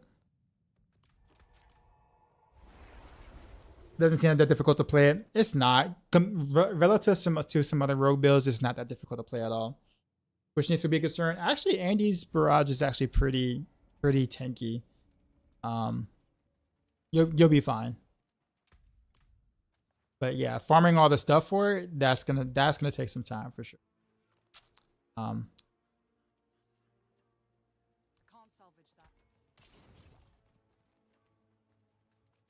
Making friends. Am I making friends? Am I? You sure?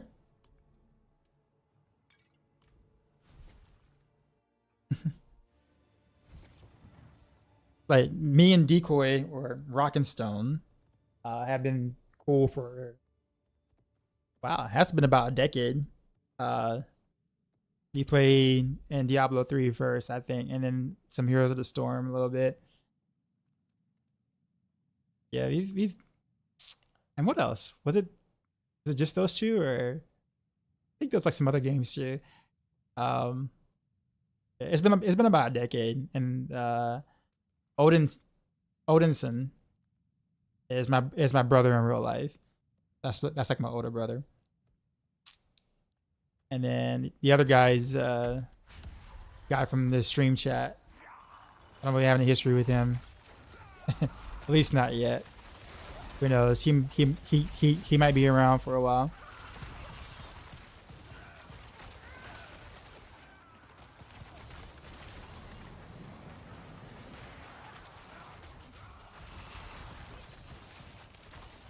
We're trying to get my brother and him an Uber.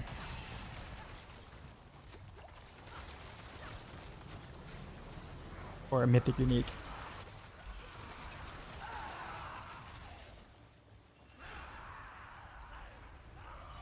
Haven't seen any of them with you in the party. Oh, okay, gotcha. Yeah. Yeah. I don't party that much. But yeah.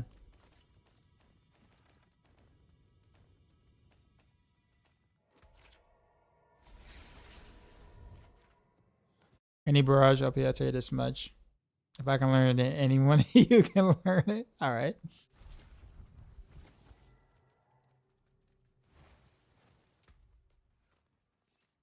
Coming in this spot, looking extra fly. I'ma touch the sky. How can I help? Extra fly. I'ma touch the sky. Da, da, da, da, da, da. On top of the world. Mr. Okan, yeah, I do too. 10-year this June. Decoy counting. Anyone got 2 shackles? I mean, I might, but for a different purpose. Yo, Dark Side, we just got raided, son. What is going on, Gina? You know how we do. Drop my new beat for these new I viewers. know it is.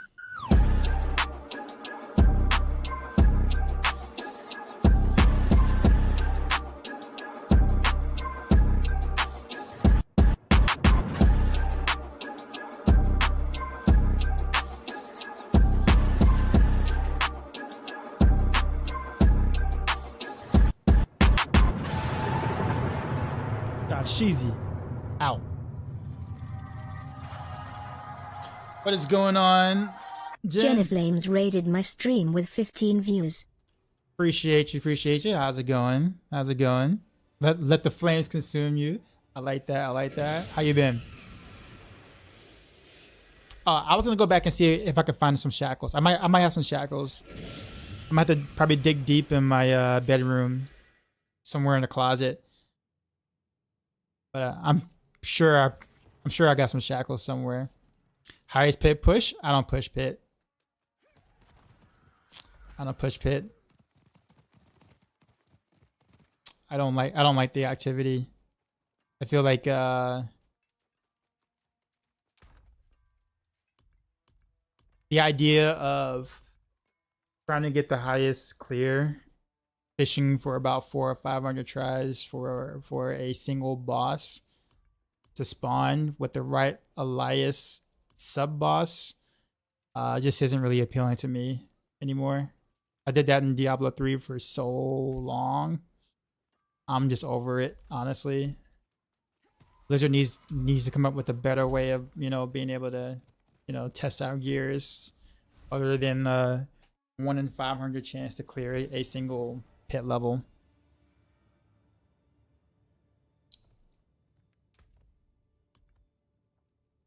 Yeah. They go to shackles, sir. They were actually hanging up in the closet, by the way. They weren't on the floor, so I must have used those recently.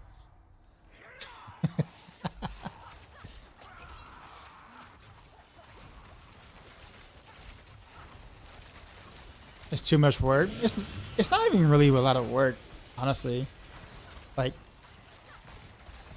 it's more of a it's an insane time commitment for something you're not really rewarded for doing.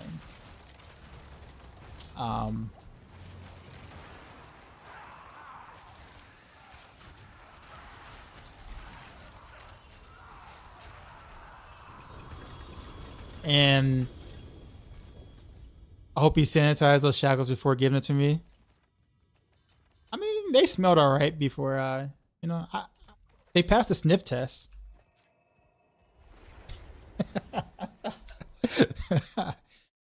It's too much of a wind up for a bad reward.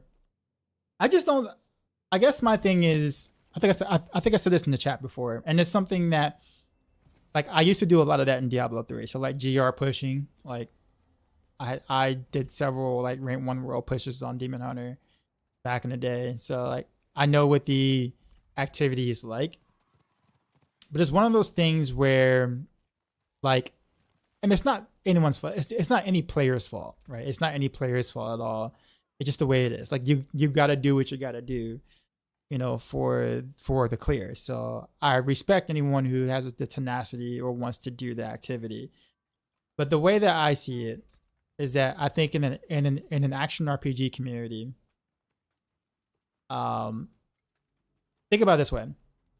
In what other activity or game or sport anywhere where you can claim that I can finally do something after it took you 400 to 500 tries to do it? Right? So like, let's say Steph Curry. I'm gonna use Steph Curry as an example. Let's say me and Steph Curry are, we got like a 3-point contest going on, right? If he beats me 499 times, but I happen to beat him once, does that mean I'm as good as Steph Curry? Does that mean that I have the ability to shoot like Steph Curry by any means?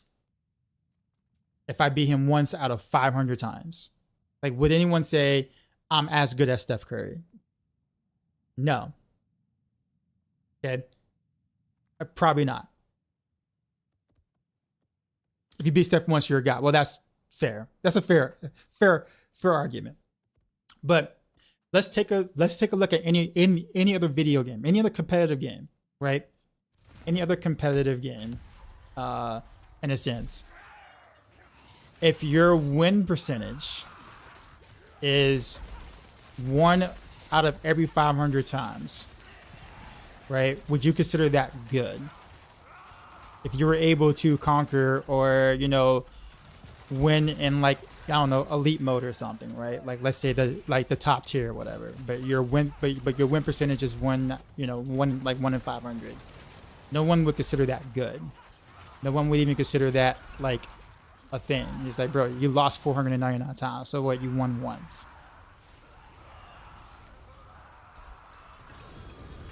But I think that's kind of what we're so used to in like a action RPG environment. So to make it more simple, because I know I'm getting out there with some of the examples that may not necessarily work that there as well. But I'll put it this way. If your build can beat a pit 170, but it can only do it after 700 tries in a very specific scenario, then can your build actually do pit 170?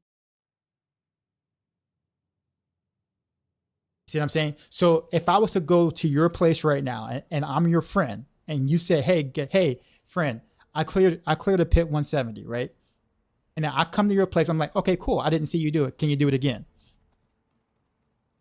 Can you do it at will?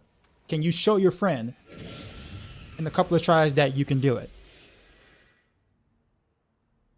Probably not. Your friend, you'll probably tell your friend, oh well, give me some time. I have to farm some runestones, right? And then your friend is like, well, what do you mean? You said your build can do 170, so show me the 170. And then you're like, well, I got to go get some runestones because I have to go. And your friend's like, well, what do you mean? Well, and then you're like, well, no, I got to get some runestones so I can reset the pit enough times to get the scenario that I need. He's like, well, but you just said you can do the 170. He's like, well, yeah, I can, but I'm gonna need about 400, at least 400 or 500 tries to do it. And then your friend's like, well, but you just said you can do it. Like, why do you need to try 400 times to do it? And then like you key in your pit, right? And then you look at the map and you said, nope, that's not it. And then your friend is like, well, why didn't you put that map? Oh, well, it's a bad map. It's closed in, right? And then you key in the next pit and then you get to the boss, right? And you go, oh, wrong boss, you leave. And then your friend is like, well, why didn't you finish the rift? I mean, you had like 10 minutes left. And then you're like, well, yeah, but that boss you can't kill in 10 minutes. So now your friend is really confused. Because your friend is like, what do you mean you can't kill him in 10 minutes? I don't understand. And so now you're trying to explain as a good player, right? That, well, you need to get a certain boss. So now you're sitting there for 12 hours waiting for your friend to clear that 170 that he said he can do. And so now your friend is bored. Now your friend's like, this makes zero sense to me. You said you can do the 170. Why am I waiting 12 hours for you to do it? See what I mean? Again, not the player's fault. I'm not blaming the players at all whatsoever. But when you honestly think about it, when you actually do a clear, right? If your build can do a certain thing, to anyone outside of the action RPG community, they would expect you to be able to do it at will. Not eventually, not sometimes, not on a Tuesday when it's raining outside at 64 degrees. But if it reaches 65 degrees, you have to wait until next Tuesday before you can do it again, etc., etc. Do you see how silly this sounds to anyone else outside of our community? Right? I think this is why I think it's embarrassing for players, for the player base. I think it's embarrassing that Blizzard has not come up with a better way to be able to test our gear, to be able to try to, push pits. Because how is this even cool? How is this even why is this even a thing? Why is this a thing that we have to do? But when I explain it like this, it sounds really silly, doesn't it? Like when I explain it that way. But that's what it is. Unfortunately, that's what pit pushing is. And I wish we had a better way. like a considerably better way to be able to test things, and not such a, well, you get it. You get it. For those who push pit, like, you get what I'm saying. I just think it's just not fair. It's not fair to you guys to have to do that. Like, those who do push. It's just not. It's not cool. It's not cool at all. And it unfortunately is the only really in-game activity there. And so I understand why it's the case, but technically no build can consistently do the tier pit that people put on YouTube videos. And the reason why I find it, unfortunately, it just becomes, what's the word for it? When people post those clears on like YouTube, right? It's like, oh, did you see the guy who cleared a 158 or, you know, a 160 something on like YouTube, right? Well, guess what happens? Guess what happens? The player base, or the player who doesn't understand what pit pushing is thinking, oh, well, if I just copy his build, right, then I can do it too. Right? Which should be, that should be the case. Like, if you copy his build and you play the way he played, you should be able to clear it too. But that isn't the case. But that's what people think of it as. Like, people think of it as, oh, well, all I gotta do is do what he did and I'll be able to clear it too. And it's like, but the thing is that the YouTube video doesn't show how many times he tried to get that clear. All of the YouTube video shows is the one time he got it. And it just, unfortunately, like, it doesn't really tell the player that it's, you know what I mean? Like, and it was the same way in Diablo 3. Same way in Diablo 3 when people would post videos, and I did it. I was part of it. I would post rank 1 clears all the time. I'd post whatever clears all the time. And like, I was part of that. I was part of that environment. I am just as guilty, right, for that. But it is disingenuous for people who have no idea what pushing is, because they're just going to think naturally they're going to think, oh, well, if I just play his build with his gear, then I'll be able to do that 150 every time too. And you know what I mean? Like, it's just silly. Have to keep in mind the subjectivity of all, of course, but we can classify the same way that one person that's cleared pit 170. Oh yeah. Well, yeah. So that's true. Like, if you actually cleared it, you know, you cleared you cleared that level, you eventually got it, yes. But I think the idea is, the general idea is, if someone says this build can do 170, right? Then it's like, okay, well, then do it. If someone says I can, like, my build can do 170 pit, if I'm outside the action RPG community, I'm going to say, well, do it. Like, do it right now. Like, do it right now. And if the answer is you can only do it, again, with the example I use, on a Wednesday when it's 58 degrees outside, partly cloudy, right? And only when the New England Patriots are playing can you do the 170, then that's going to sound really weird and strange. What if what if the Jets are playing that day? Oh, well, then you can't do it. You have to wait until next Wednesday until New England Patriots are playing again. Okay, well, but you just said you can do the 170. Yeah, but only when the Patriots are playing, 58 degrees outside, partly cloudy on a Wednesday. Like, all those have to line up in order for me to be able to do that.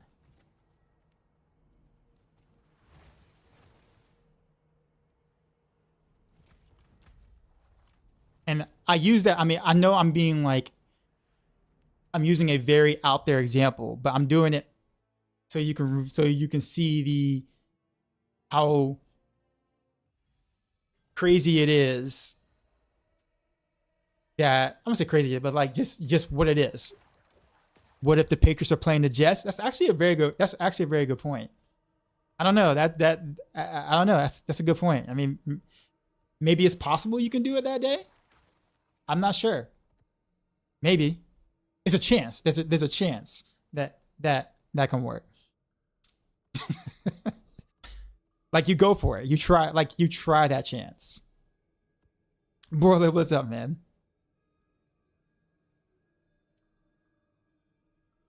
I see your point out. I agree. Have some more interest in the conversation. Oh no, it's good. It's good. It's good. Like I don't, yeah, chime in for sure. Absolutely.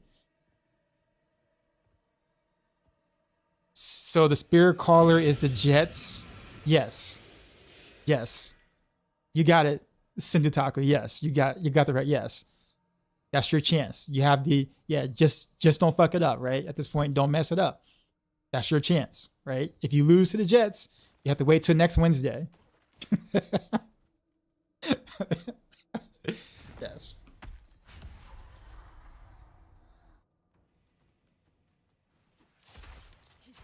However, like I said, this is really all we got though. So unfortunately, this is our metric, which I think sucks, but it's all we got, which is why it's there, and I get it.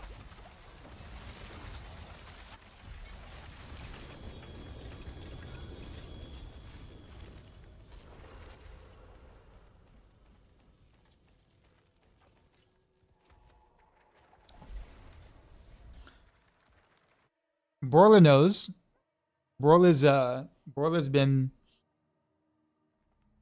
in that D3 loop as well.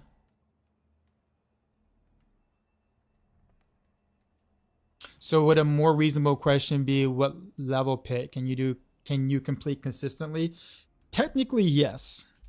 But the problem is it's very difficult to have a consistency with how imbalanced the pits are. Like, the differences between bosses are like ridiculously big. Difference between like even some of the map tiles or, you know, can be, depending on the build, can make or break, but the bosses do make or break. And like, as long as there's such imbalances right now in the pit, you kind of have to do the fishing. You have to do the, you know, so you can't really do like a statistical average, unfortunately, even though that would make more sense. You still can't do it with how imbalanced the pits are at the moment. Have I cooked anything around Dance of Knives or reworked the true sight or the reworked true sight aspect yet? Not really. I haven't done much. I've been kind of relaxing, and not taking anything too seriously at the moment. Not until the PTR drops. Like when the PTR drops, I'm going to play like everything. But I think before then, like my Theorycrafting has been very light. Anyone have a bug where you can't link item? Yeah. I haven't, Decoy. What would your idle scenario test? See how good your gear and build is. Shitty thing about piss is there's no ladder. Even good low for pushing. Good low for pushing. Yeah, true. Honestly, I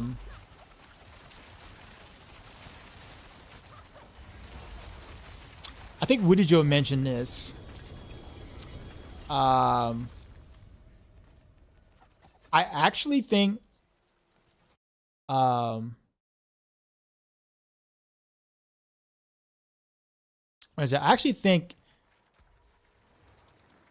Infernal Hordes would be a better way to kind of showcase your setup, because Infernal Hordes, you can't, so you can, but you can't really, it's harder for you to fish a scenario. You kind of have to play what's given to you most of the time. Obviously you can pick easier boons or whatnot. They can be like a competitive Infernal Hordes or whatever, where there are no boons at all, and you just have to play random waves for the most part, and almost kind of have like the mechanic of like what was it? What's it called? Echoing Nightmares, where there's an overrun mechanic, where if you just don't kill fast enough, you get overran and you fail that wave, or whatnot. They can do that with just infinite waves. So you can have like, you know, from 1 through, I don't know, like let's say 100, you know, for an example, like, you know, and like if you fail whatever wave, then that's the highest wave you cleared. And then that's kind of it. Or they can stop the wave and then you have to kill the bosses at that wave. Like maybe you failed, like you got to wave, I don't know, 17 or whatever. You got overran. Now you have to go and kill the councils at that wave. But the highest wave you've done is 17, right? It's not perfect by any means, right? But you have to at least play the situation out each time, because you don't know whether or not you'd be able to, you know, clear it or pass it. You won't know. Like you won't be able to fish it at all. It's just a matter of doing it, and if you fail, you fail, in a sense. And that's the wave you're stuck at.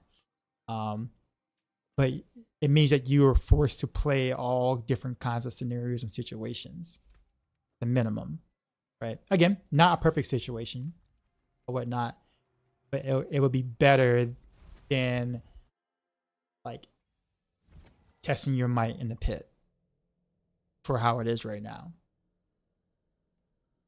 So if I had to kind of use an example that's already in the game to try to like test how high you can go or something like that, I would do that. That would be in my opinion, a better way of, you know, testing your setup without having to, you know, search for the right boss or the right map or better elite fixes on the way. You know, like just all the mess that you have to kind of do right now.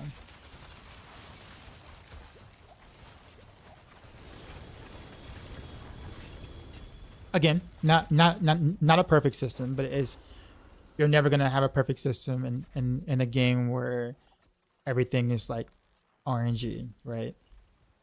Actually, not, you know, everything is random. Everything's, you know, you're never gonna have a perfect system, but you can have something that encourages you to play every time.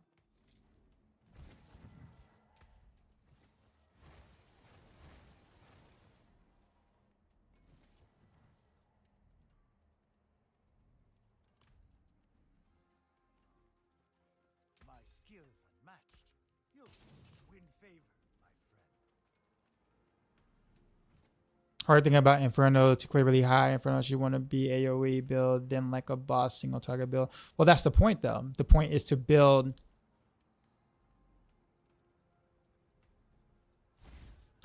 All right, Decoy. You have a good one, man. But thanks, dude. But that's the point, Kalani. That's the point. The point is can you create a build that works well in all situations? Not just one situation, but all situations. Like, is your build well-rounded? Whereas like, okay, well, my build might be more AoE focused, but the aspects I chose might be more, author, can you join? Yeah, it's fine. But maybe I choose aspects or, you know, whatever to be a little more single target focus in my AoE build. Perfect example, my Barrage setup. Like my cold Barrage setup, it's AoE. Like Barrage is AoE, but I took more aspects that were more focused on buffing the damage of Barrage itself versus more AoE like high velocity. Therefore, my council kills at the end isn't that bad because I sort of made a more well-rounded Barrage, cold Barrage versus just massive AoE Barrage and then kind of weak single target Barrage. See what I'm saying? So like stuff like that. You know, how do you develop your build to be able to handle all situations? Not just one, but all situations. That's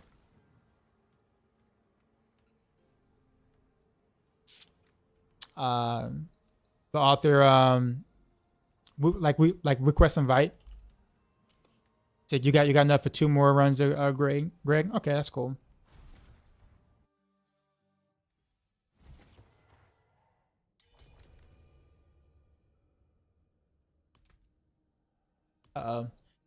Can you can you relog? Try again. Yeah, true. Love the videos, by the way. One of my rogues is in your Heartseeker build, which was glad you made a way for it. Heartseeker's a lot of fun. Heartseeker is a ton of fun. I really hope the difficulty progression rebalances fix those boss imbalances. Else time progression to the pit is gonna suck. Yeah, Nick, I agree. I 1000% agree with that. Okay. I might be the one that have to relog. All right, guys, I'm gonna leave the party, and then I'm gonna join back.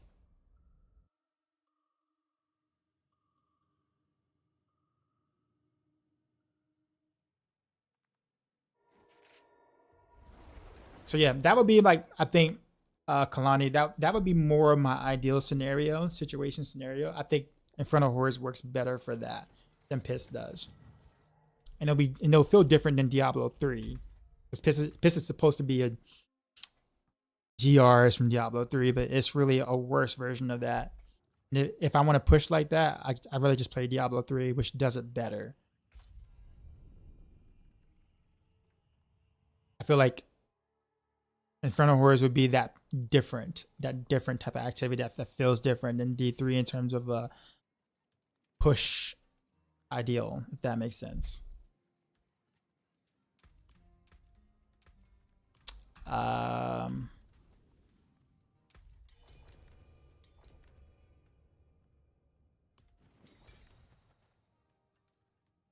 gonna have to request invite on. Oh crap.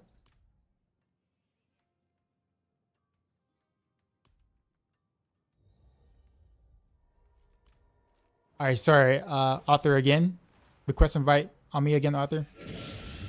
Sorry.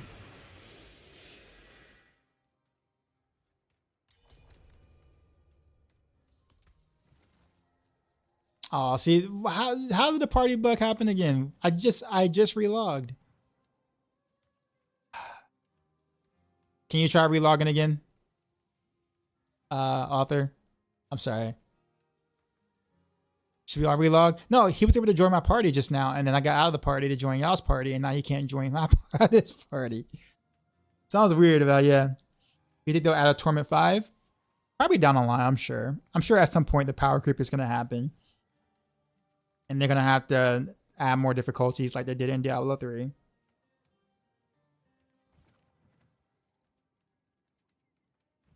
My question is stupid again. Now you're good. Is it, but probably better to use your pants with +6 Heartseeker and max life, even if I have a pants with +7 Heartseeker but useless armor on it. How do you have useless armor on it? Where else? If you're using Heartseeker, you have to have armor on pants or at least on boots, one of the two. Where are you getting the armor from?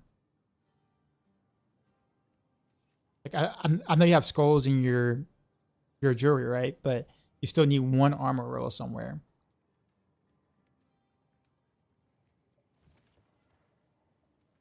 Oh, okay, I see. Okay, Parallax, it depends. If you're finding yourself not dying, then I would just keep the +7 with the useless armor roll on it. But that's gonna be up to you. If you find yourself dying more often than you should, then I will go with the +6 Heartseeker with the health.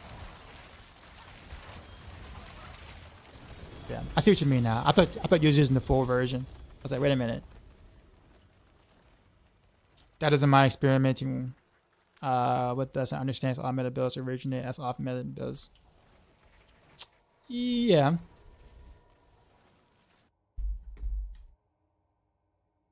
True, I feel like maybe Infernos they change the last boss randomly every time in there and put like a single target boss sometimes and then having 3 of them.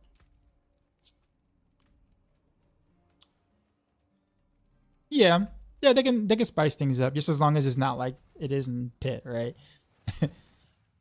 Where it's like so vastly different that you just would leave if you get I don't know, like, but yeah, I think you get what I'm saying though. I think that's why I actually enjoy Infernal Hordes the most, because it's like it's very chaotic, but it just feels different almost every time, even though it's chaotic and whatnot. Ultimates are gonna have ranks now. They are. Do you think they'll eventually go higher than T16 and D4? Electro, what's going on, man? Hope you realize how much I appreciate you streaming and doing this for your fans. I mean, I'm happy y'all here. I appreciate y'all. I mean, without y'all, there'll be no stream. There'll be no community.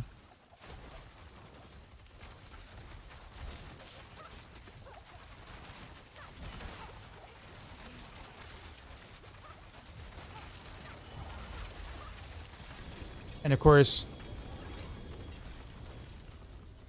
without the community or a stream, there'll be no one to come in the chat to tell us D4 bath, right? I mean, how sad would that be if we never knew that D4 was bath all this time? You know, that was life changing. Could not have happened.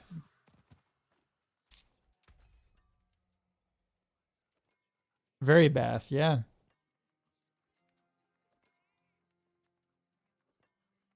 Can't salvage that. Forge awaits your return. Okay, I got some Arthur, what mask do you have? And Endeavor, do you have your Materials Might yet, or anything? Or have you found a mythic at all? Where can we take a bath with Lilith? Asking for oh man, what's more efficient, leveling 4 characters to get 4 sparks, or maxing 1 really good one in farming bosses? For farming bosses. In the group, that is. Didn't know this game hates you. Yeah, we feel that way often. We do. You have one more question. You got Starless Ring with triple masterwork on a task speed, and I got one with triple masterwork on crit chance. I don't know which one is more useful, but I guess it's a task speed. I have no GA on either of them. Honestly, I prefer the crit chance. But the attack, like, so in terms of the attack speed though, that's gonna have to be based on your breakpoint. I don't know if you have the frame calculator copied or whatever. But yeah, that's gonna depend on like the breakpoint that you're at. But the crossbow, because I know my breakpoints, I prefer the crit chance. Because triple masterworking in the attack speed technically honestly only puts me at one more breakpoint, whereas triple masterworking the crit chance gives me considerably, like, gives me a little more damage, or a little more damage overall than the other. But that's because of where I am in my gear. You have to get this to know, yeah. But if you got 2 different Starless guys, man, try both. See how you feel about it.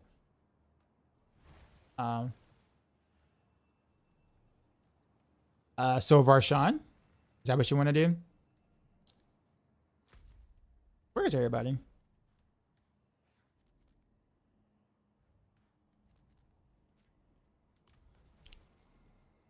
See, I see people are like at unavailable. A tub with rose petals with Lilith.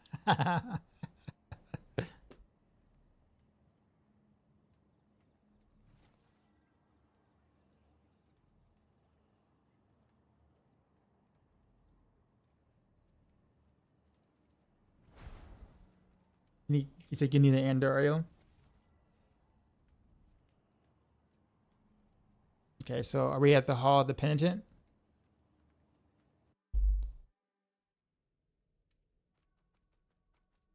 Oh wait, no.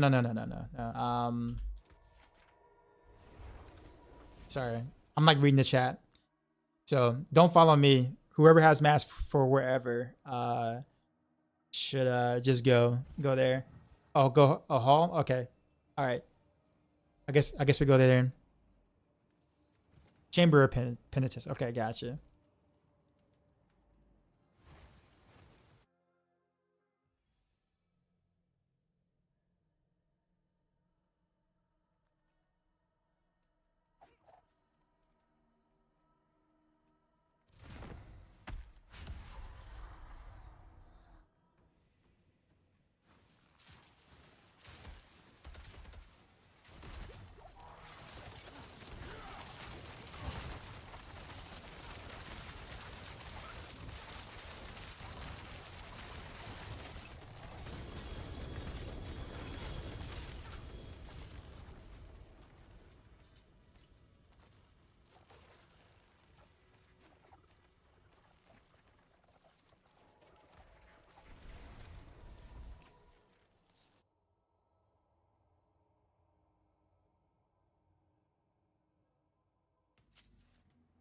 You got a Doombringer? Okay.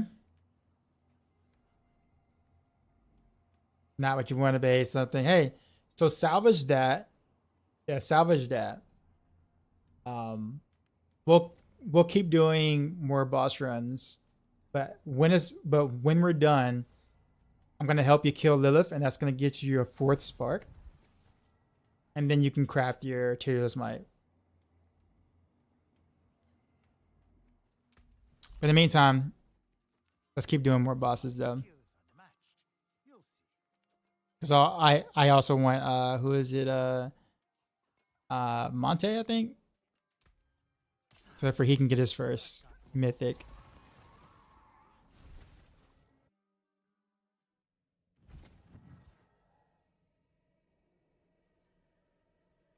Hey. It's the edited version, but the edited version actually sounds really cool. But the 992,000.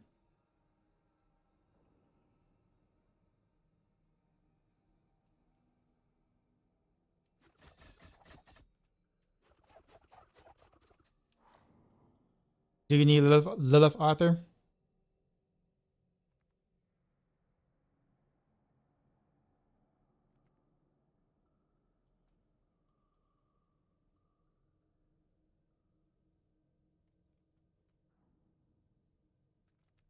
You just want to kill her.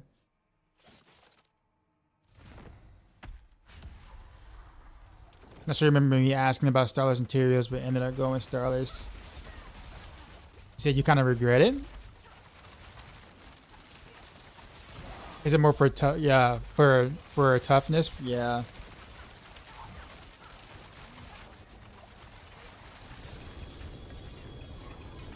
I usually always say Tyrios first because it's important. Hey, fine woman, better back that thing up. Come.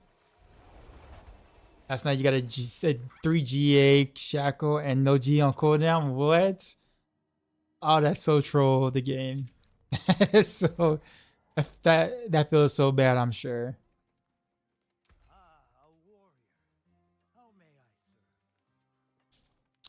It feels, yeah. My Tyrios Might almost feels as bad as that.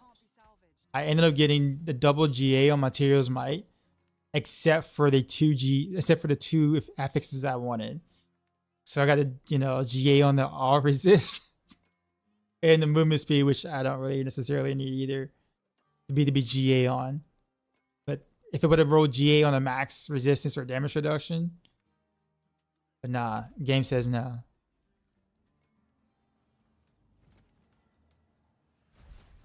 I mean, Big Daddy, will you bat that thing up? Girl, who is you playing with? Bat that thing up. They banded, they landed, just.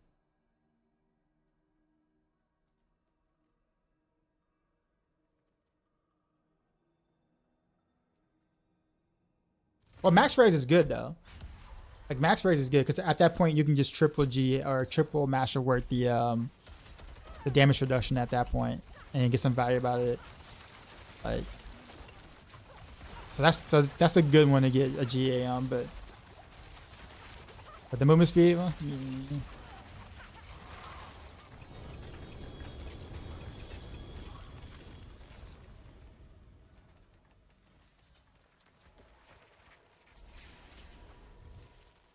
2G and he's dropped for you, so here I am leveling a rogue. Wiggity, what's going on? Like playing a minigame with your buddies in Lilith, in which we try to get the balls following us to hit each other. The last one standing wins. That actually sounds kind of fun. that actually does sound kind of fun. But like it's hot. Nah, drop it like it's hot. Drop it like it's hot. Bro, now what's going on?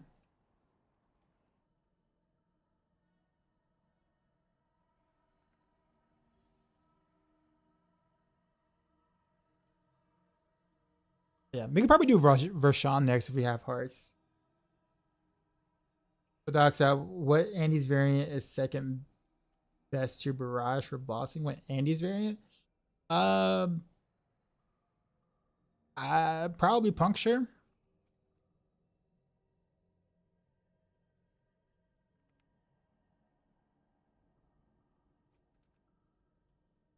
I think I found a single amulet with finesse. Have you been able to roll finesse on an amulet with another that has a passive, another passive on it? Or nah. How much worse is the Flurry variant? Believe it or not, the Koreans apparently tend to prefer Andy's Flurry over Andy's Barrage.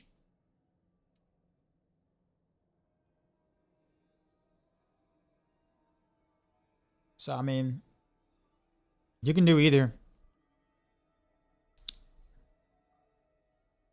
Why is that? I don't know. It's really good. Like it's also really good. The mobility maybe.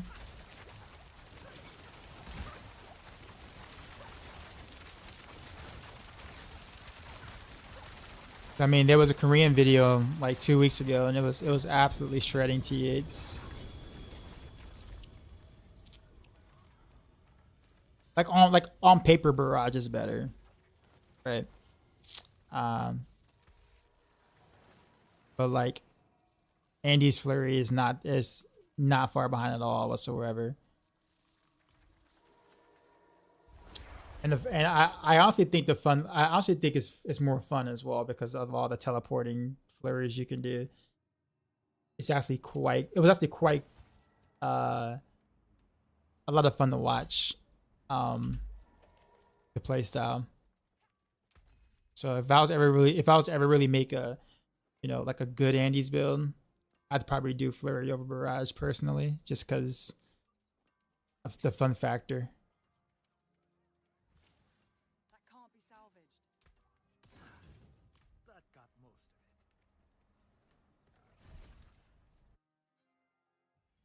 it. Are they running Starless in the Flurry build?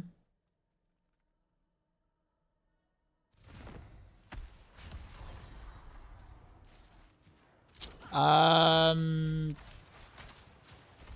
don't think so. Well, actually, no, they probably are because because you're running teleport flurry, so you kind of need to.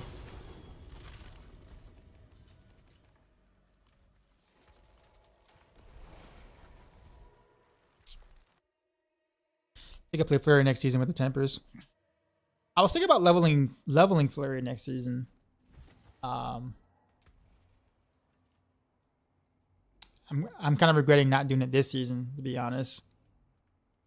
But I think leveling is going to be a lot. It's going to feel a lot different. So maybe I won't do that. But I mean, we'll see.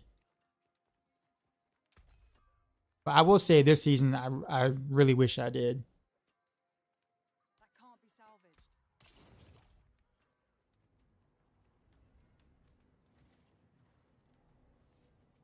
Varshawn now? Yeah, that's fine. Well, there you go, Parallax. You have your answer.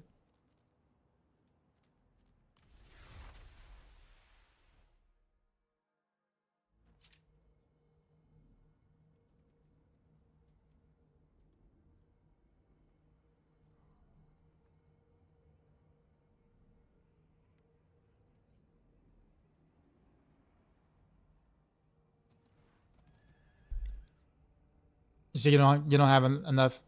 So you still like to ask you, oh yeah, yes, that's fine. I a lot of times for me, whether on paper something says something different, like on paper it says this, or it might say that, what you experience or what you're actually experiencing in the content you're playing may not play out that way. You know what I mean? So like, um, but yeah. So like I'm always a fan of, saying, well, try it. Try it yourself in a sense. Unless I know like for sure like it's like not worth anything. Like it doesn't do anything for you, then I'll tell you no, it does nothing for you. Like if you try to throw Word of Hakan on there, I'm gonna tell you no. I'm not gonna let you do Word of Hakan, right? I'm like, no, don't do that. There's zero benefit, right?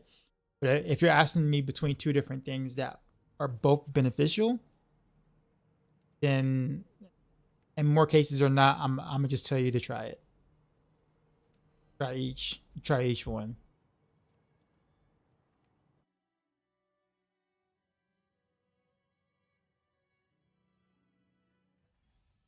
Try Andarios with Shadow Vow next season on Flurry. Looks broken. Ever try a Shadow Clone build? It doesn't work. Shadow Clone does no damage. None. Like 0.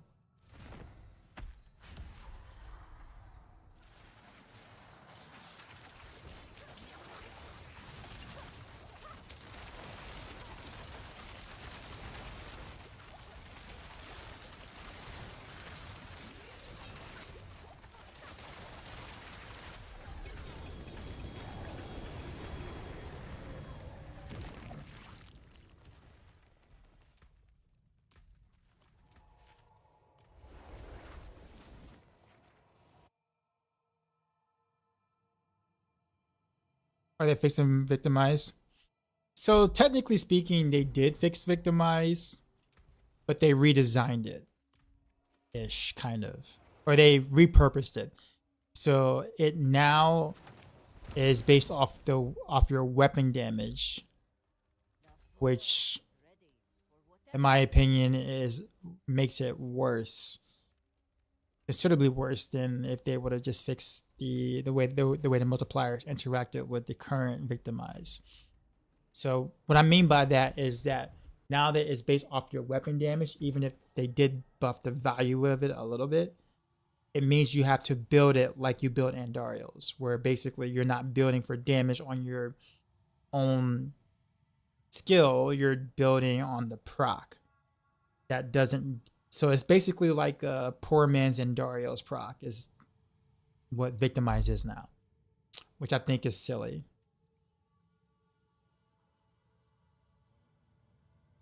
What's next? I got some Duriel. Let's do Duriel. I got some Duriel mats. It is stupid. It is absolutely. Now again, we haven't tested it yet, so. But on the surface, because it's weapon damage, we know how weapon damage works. So if it works the way that it says it does, then it's going to be awful, because it's just going to be a poor man's Andarios proc without the dot. Which is like, well, why do that? Like that, there's nothing interesting about that. When we are like, why do that when I can just play Andarios? Like legit, like why would I ever do that? Like that makes zero sense. Like why would I purposely do a worse version of Andarios without the dot? Because you didn't get Andy's. It just I don't know. It's just so, I don't know.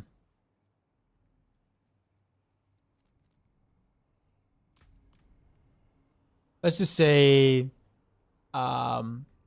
I'm pretty disappointed by that change. Now, I'm gonna try it still, because maybe they might have added some sort of mechanic that wasn't in the patch notes wording or whatever. But I mean, we'll see. How we describe the difference between Puncture Andy and Barrage Andy? Barrage Andy's just way more AoE.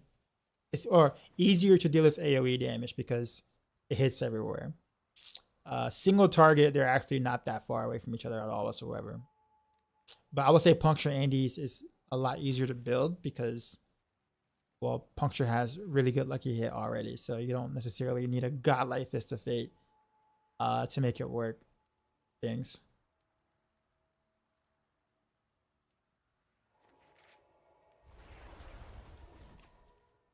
Misvictimized, so hopefully he's decent.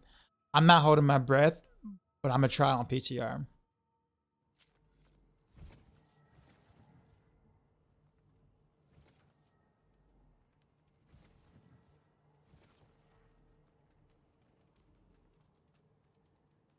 Like Zario does puncture, and he still. And the thing about it is that like you can totally trust that um because he's the original creator of the Andy's build to begin with.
Monte with the 5 get to subs, appreciate you. Wait. You found a you found a mythic? And how come my alert didn't go off? That's weird. I didn't even see it. Like it legit didn't even happen. Huh. Weird. Oh, Ring of Starless Skies. Nice. GG's, man. I got roughly about roughly 20 minutes left.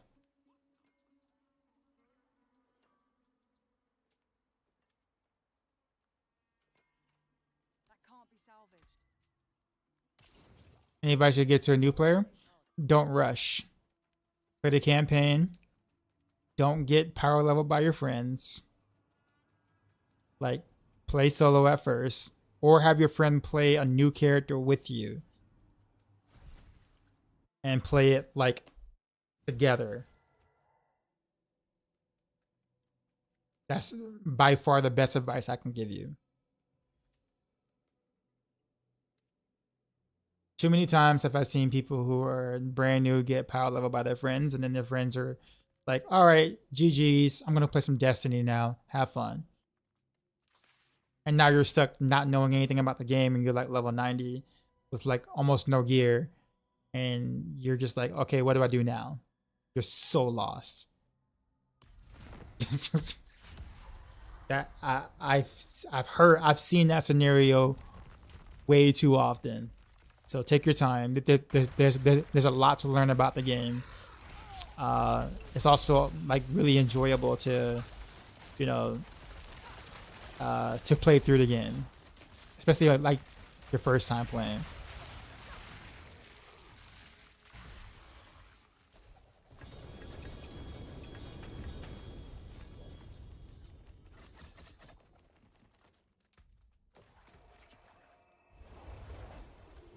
Soldier, what's going on?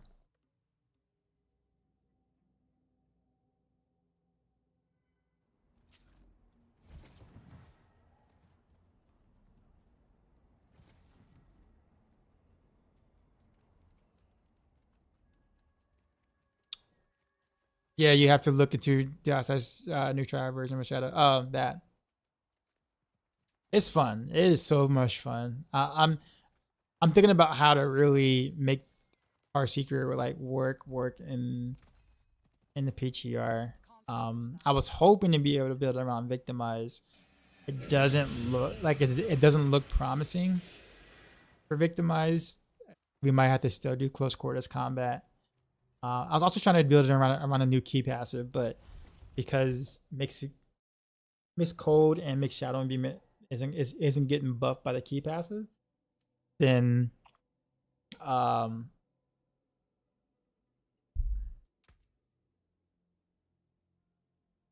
then you know, wow, that's actually a really good ring. Nah, I mean glove, sorry.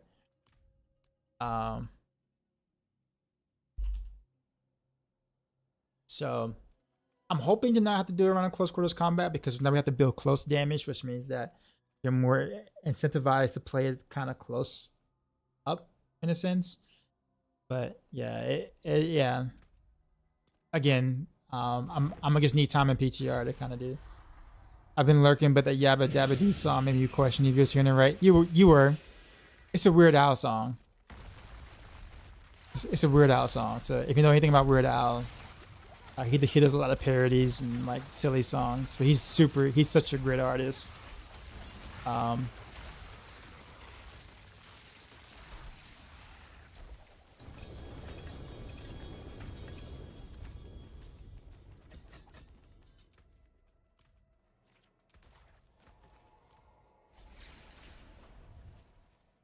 Liberation, yeah, dude, this song, yeah, the song hits, man.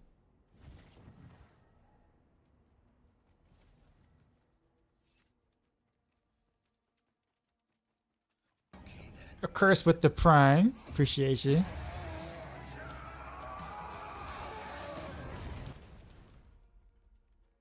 I'm so tired, I'm so alone in troubleness. 740 days.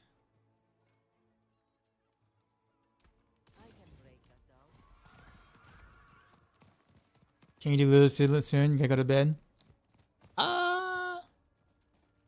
Yeah, but I might need to be on like a different character though.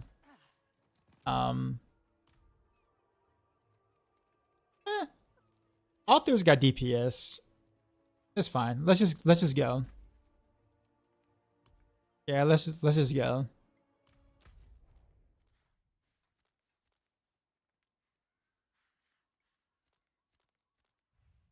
I don't have the waypoint on this character for Lilith, so I'm gonna just meet y'all there.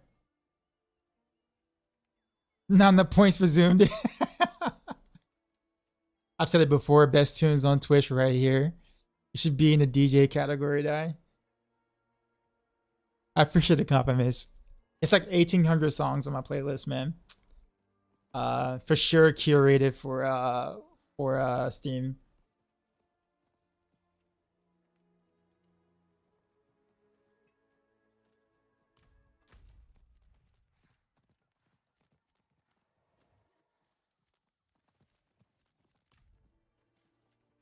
Not in town.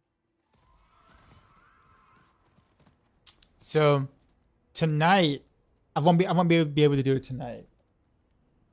I actually said I wanted to, but it's gonna have to happen tomorrow instead.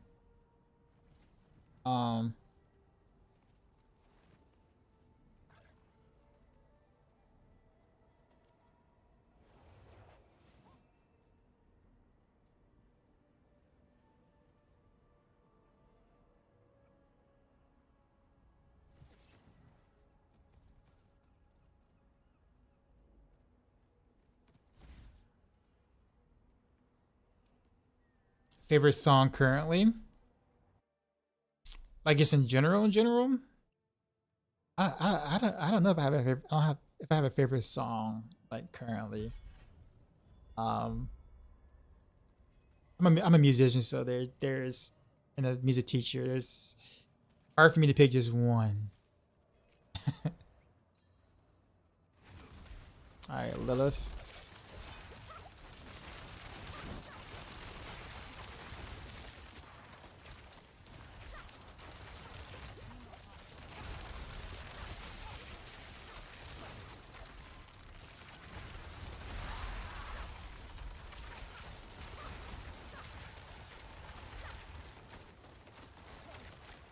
1800, yes. Started playing this game. I killed Lilith in the campaign. Almost done the campaign now. There's a few more hours. You said a few more hours of the campaign? Not really. But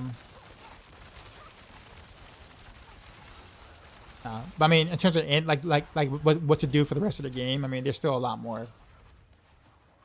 She actually still spawned all the boils or whatever.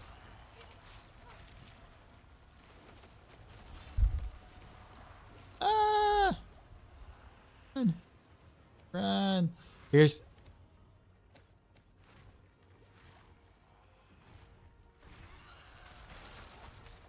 Run.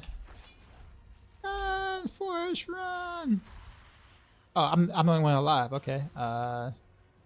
Okay. Don't get hit. Run. Oh. Ow. Side swiped. We go again. Do you think the expansion will have more impact on the game than Season 4 plus Season 5 did? Yeah, for sure. For sure.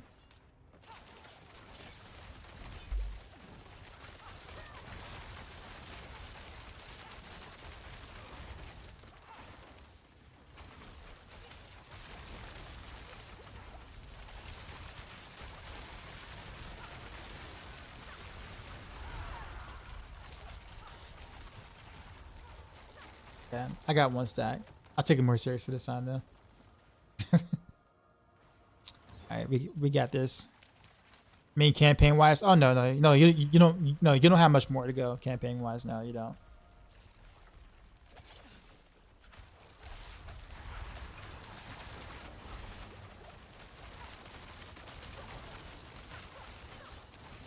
Get the rest killed. All right, gotcha. Alright. There.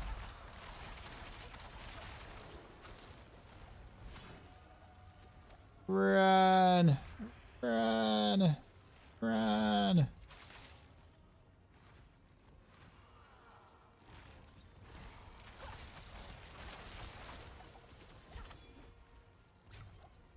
Woo! Took a shortcut. Oh, run.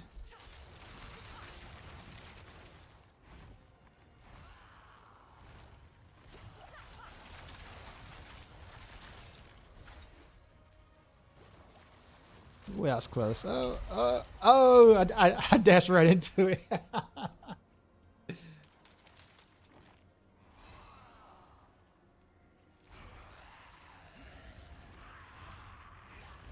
She mad. She mad. She mad, bro. She mad.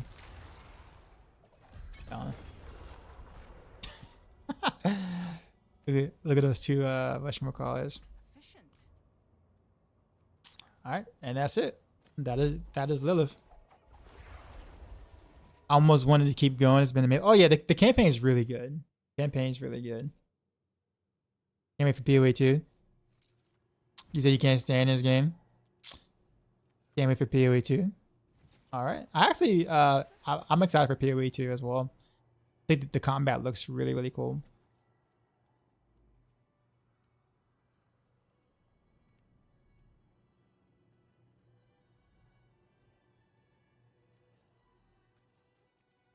Do you like the that play last Epoch? I didn't play the release, but I did play early access. The release was just a bad timing because I was still moving into my new place, so I couldn't. And then from there, I just wasn't able to do much. Do you salvage a Doombringer? Yes, you salvage that. All right, all three, you have a good one. I'm sorry, Rogue, you have a good one. Top medals. Yeah, man, you too. Do I think the expansion will have more impact on the game than season 4 plus season 5 did? Oh yeah, for sure. For sure. No doubt. Rupture Barb is amazing for single target. Has nice AoE with the explosion. Haven't really seen much that at all. Oh, hold on one sec. Endeavor, hold up. How much gold do you have? You're gonna need 50 million to craft your materials might.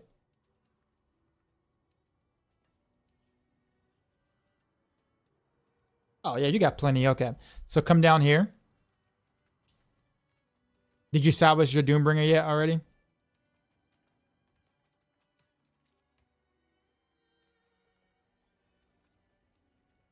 Is Black Nickel even a thing right now? I actually don't even know, to be honest. All right, so you see where I'm at? So go to the Alchemist right here. And go to Transmutation tab. It's the third tab. Once you're there, go to Transmute Sparks. And then select Tyrael's Might. Once you do that, craft your Tyrael's Might.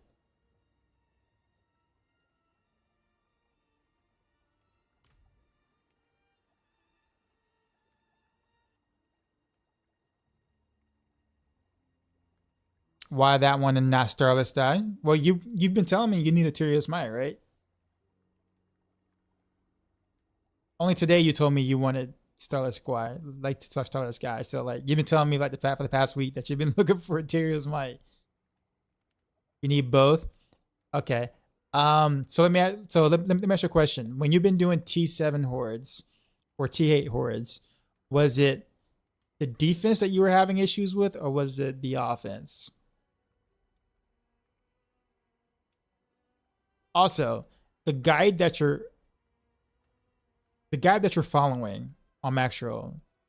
Hold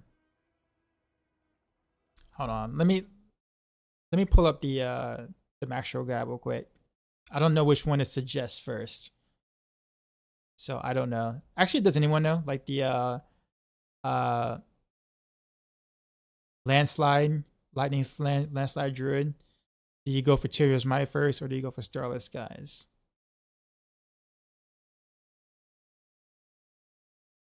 I wonder if Boiler's still in the chat.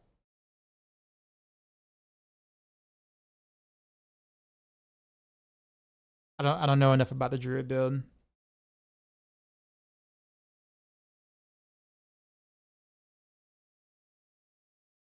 Okay, landslide druid build. Hardest to League is trash. Yes, it is trash.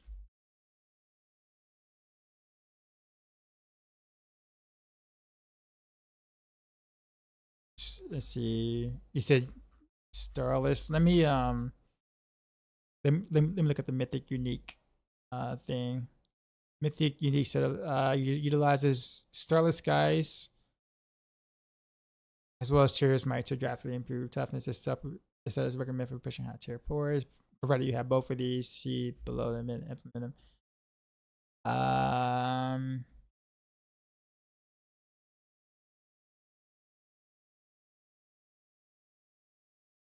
Yeah, he doesn't say which one first, but I know he's like. Let me see if he's on Discord real quick. I can just personally message him.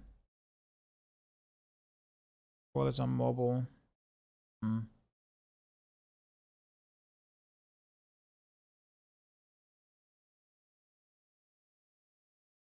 With landslide, you're always fortified. So Tyrael's is probably like. Well, I mean, if you're always fortified, wouldn't you want Starless then? If toughness isn't really the issue, I don't know. Like that's a really tough question. I don't know.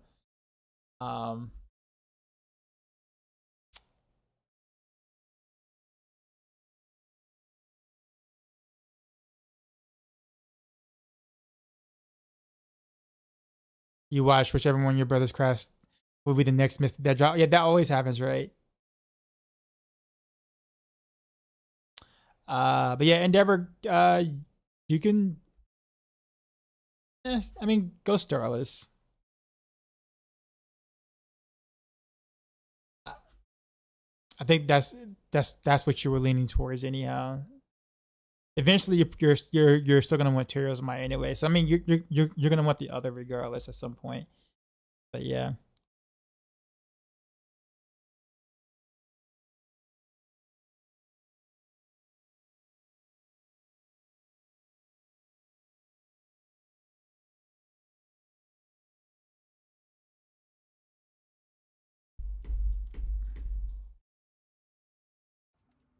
But yeah, craft your Sterlis.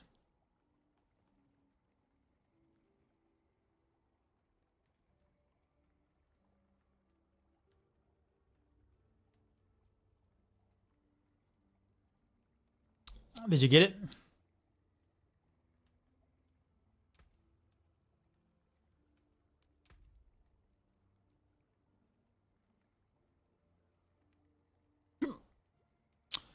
Well, cool. Also, what's with the gems in your gear though? Hold on. You got some interesting choice of gems in your gear.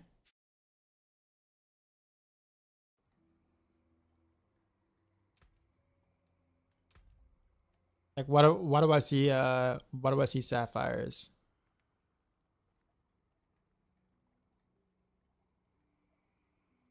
So you probably did what you did to be able to cap over here, which is cool, but like why are there sapphires and they increase your willpower? Yeah, but especially since you don't have Tyrio's Might, it's probably best just to just go all rubies, to be honest with you. Rubies is a huge EHP increase.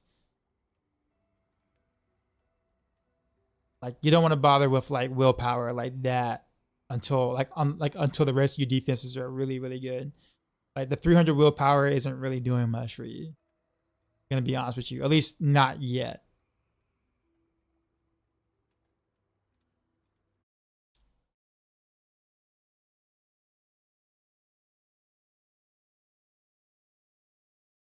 Yeah.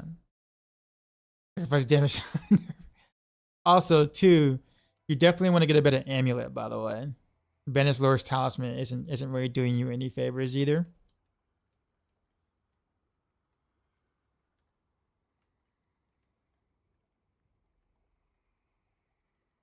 Yeah. If you're not following the Maxroll guide, I totally would. If you're experimenting, yeah, but like okay, but like I put it this way. Like I tell my chat this all the time. The amulet slot is way too important to put a random unique in there. Like it's like the stats and the aspect that goes on the amulet is extremely important. So like I'm not saying you can't like try a few different things or whatnot, but like putting the Banish Lore's talisman in the amulet slot is like saying, you know what, I have a car, it has a transmission, but I'm gonna experiment without the transmission. I'm gonna just pull the transmission out, and I'm gonna put in like I don't know, let's put in like a I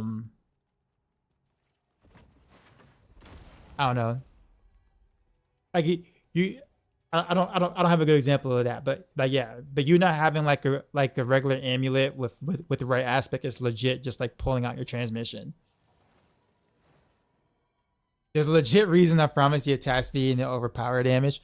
Yeah, but you're also missing the aspect. There's an aspect that's important there, and that's the was it natural balance?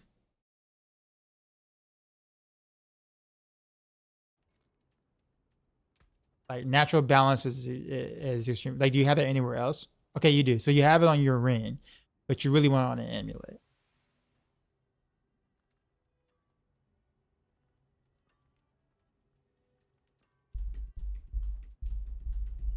It's like driving only in first gear. Yeah, you need quick shift and then venom. Yeah. Well, I mean, he probably doesn't have that kind of amulet.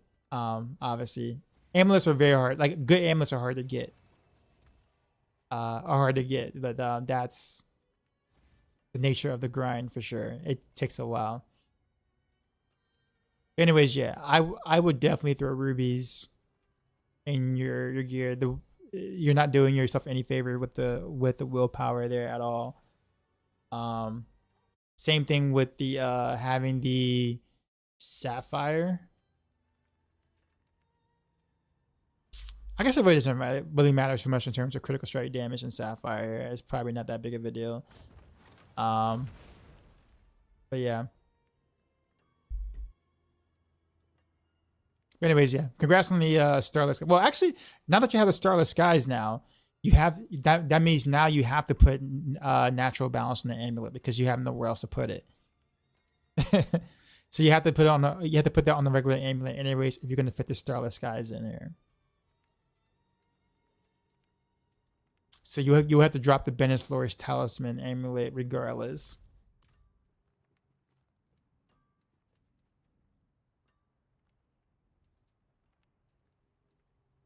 Michael DR, what'd you say? You can give us some amulets. Can try to reroll. Do I have you on my friends list still, Michael DR?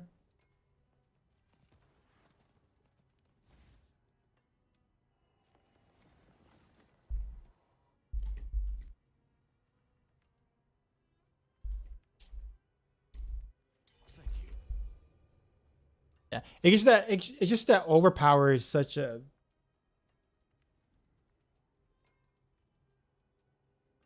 overpower is a weird thing. Like your build has like the skill you use or build that you're playing has to be designed to be used for overpower. If not, it's a terrible amulet. Trade with me.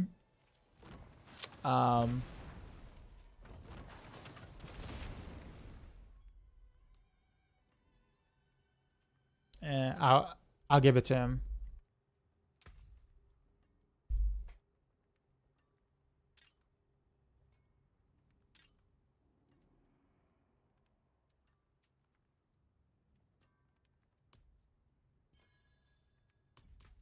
Okay, so he needs quick shift and venom. Is that what you said? Okay. So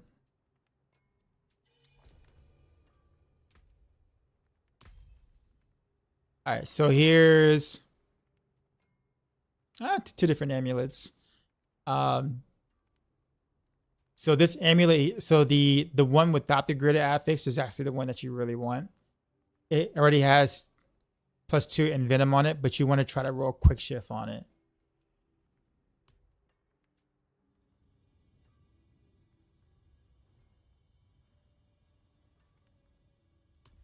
Vanilla says, I'll be your friend. Yeah. So on the amulet that has envenom on it, you want to roll off probably the armor percent. Keep the max health. Roll off the armor percent and try to get was it quick shift? Yeah. It might take a while. So don't burn all your gold on it, but like eventually that's kind of what you would want. But yeah, use that amulet. At least equip that amulet. Roll the right tempers on it, if you can.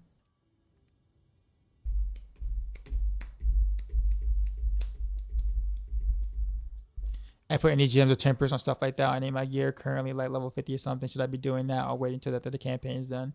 Probably wait until after the campaign's done.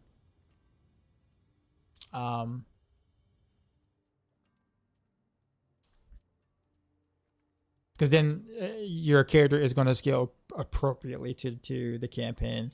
But once you're done with that, you're you know.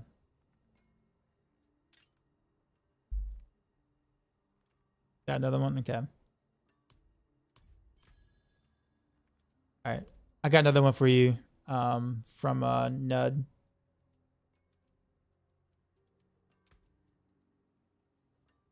Wait, where did he go?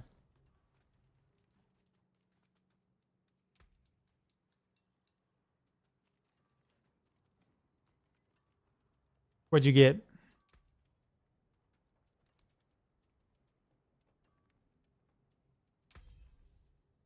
Here's another amulet as well in case Yeah, but I would temper first. Make sure you temper and get the right tempers.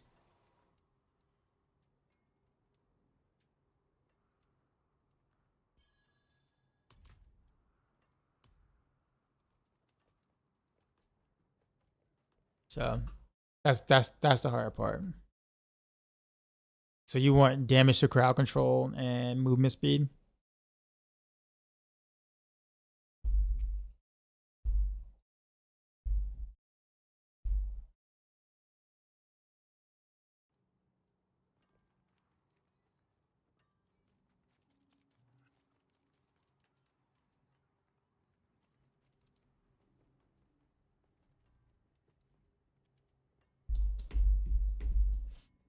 Yeah, but that's all. That's all I got though.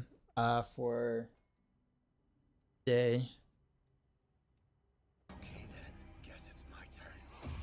Apache, what's going on with the sub 14 months in a row? What a baller, sir. Appreciate all the support, man. Am I still enjoying the season? Yeah. Yeah. If there's I try different, or I play around with different builds still.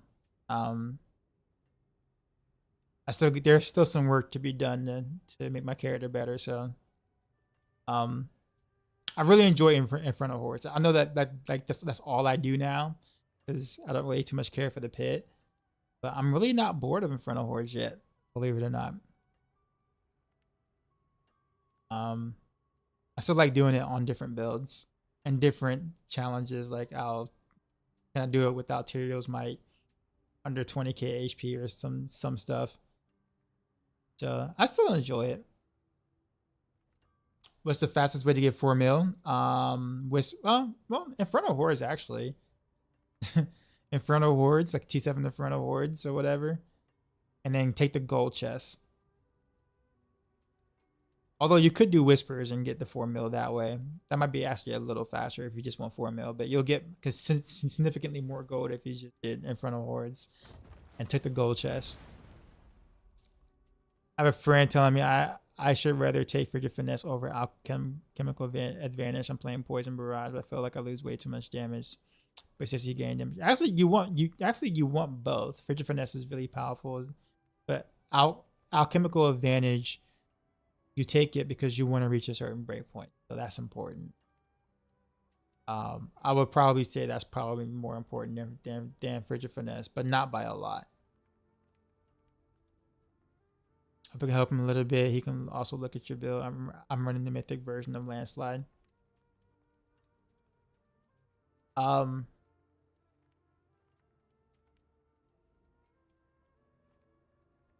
You're doing Shroud of Kondaris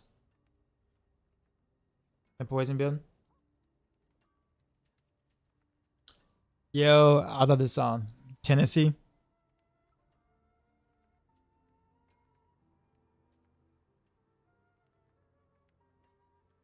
Nah. All right. Well, hope that helps you, bro. And Michael, appreciate gifting my brother some stuff.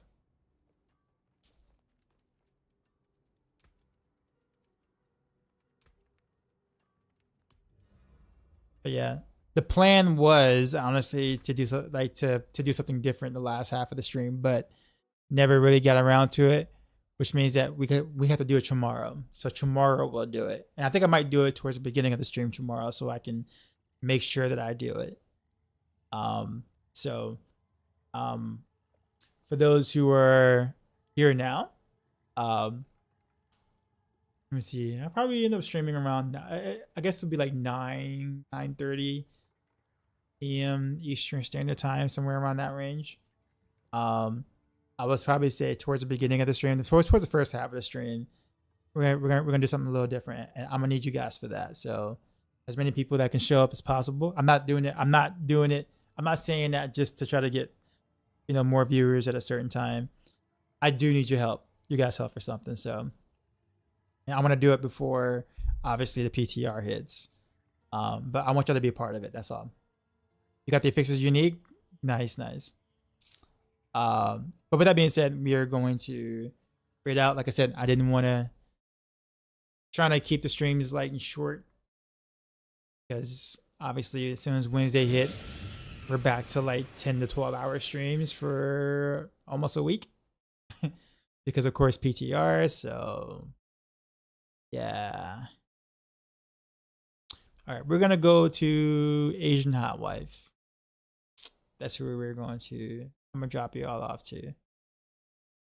I'm not kidding. That's actually her like gamer tag. Yes, Asian Hot Wife. Her stream tag. That is the name you're about to see. Anyway, it said my amulet is GA to Dex 3 for finesse is 6. Should you master word? No. Keep it as it is. Keep it as it is. Whatever the guy told you to do, keep it as it is. Marine, yeah, you're welcome. Yeah, keep it as is. There's definitely a reason why Mippy has it the way he does it. Please keep it that way. For sure. That's good. You're doing good, Shine. All right. With that being said, enjoy Asian Hot Wife. This sounds very interesting for me to say that, but yeah, have fun with Asian Hot Wife. Appreciate the follow. And as always, I do not take you guys for granted. I appreciate y'all being here. Y'all can be anywhere else, but instead you are chilling with me, and that is always appreciated here. So with that being said, see y'all later tonight, I guess. And as always, till next time.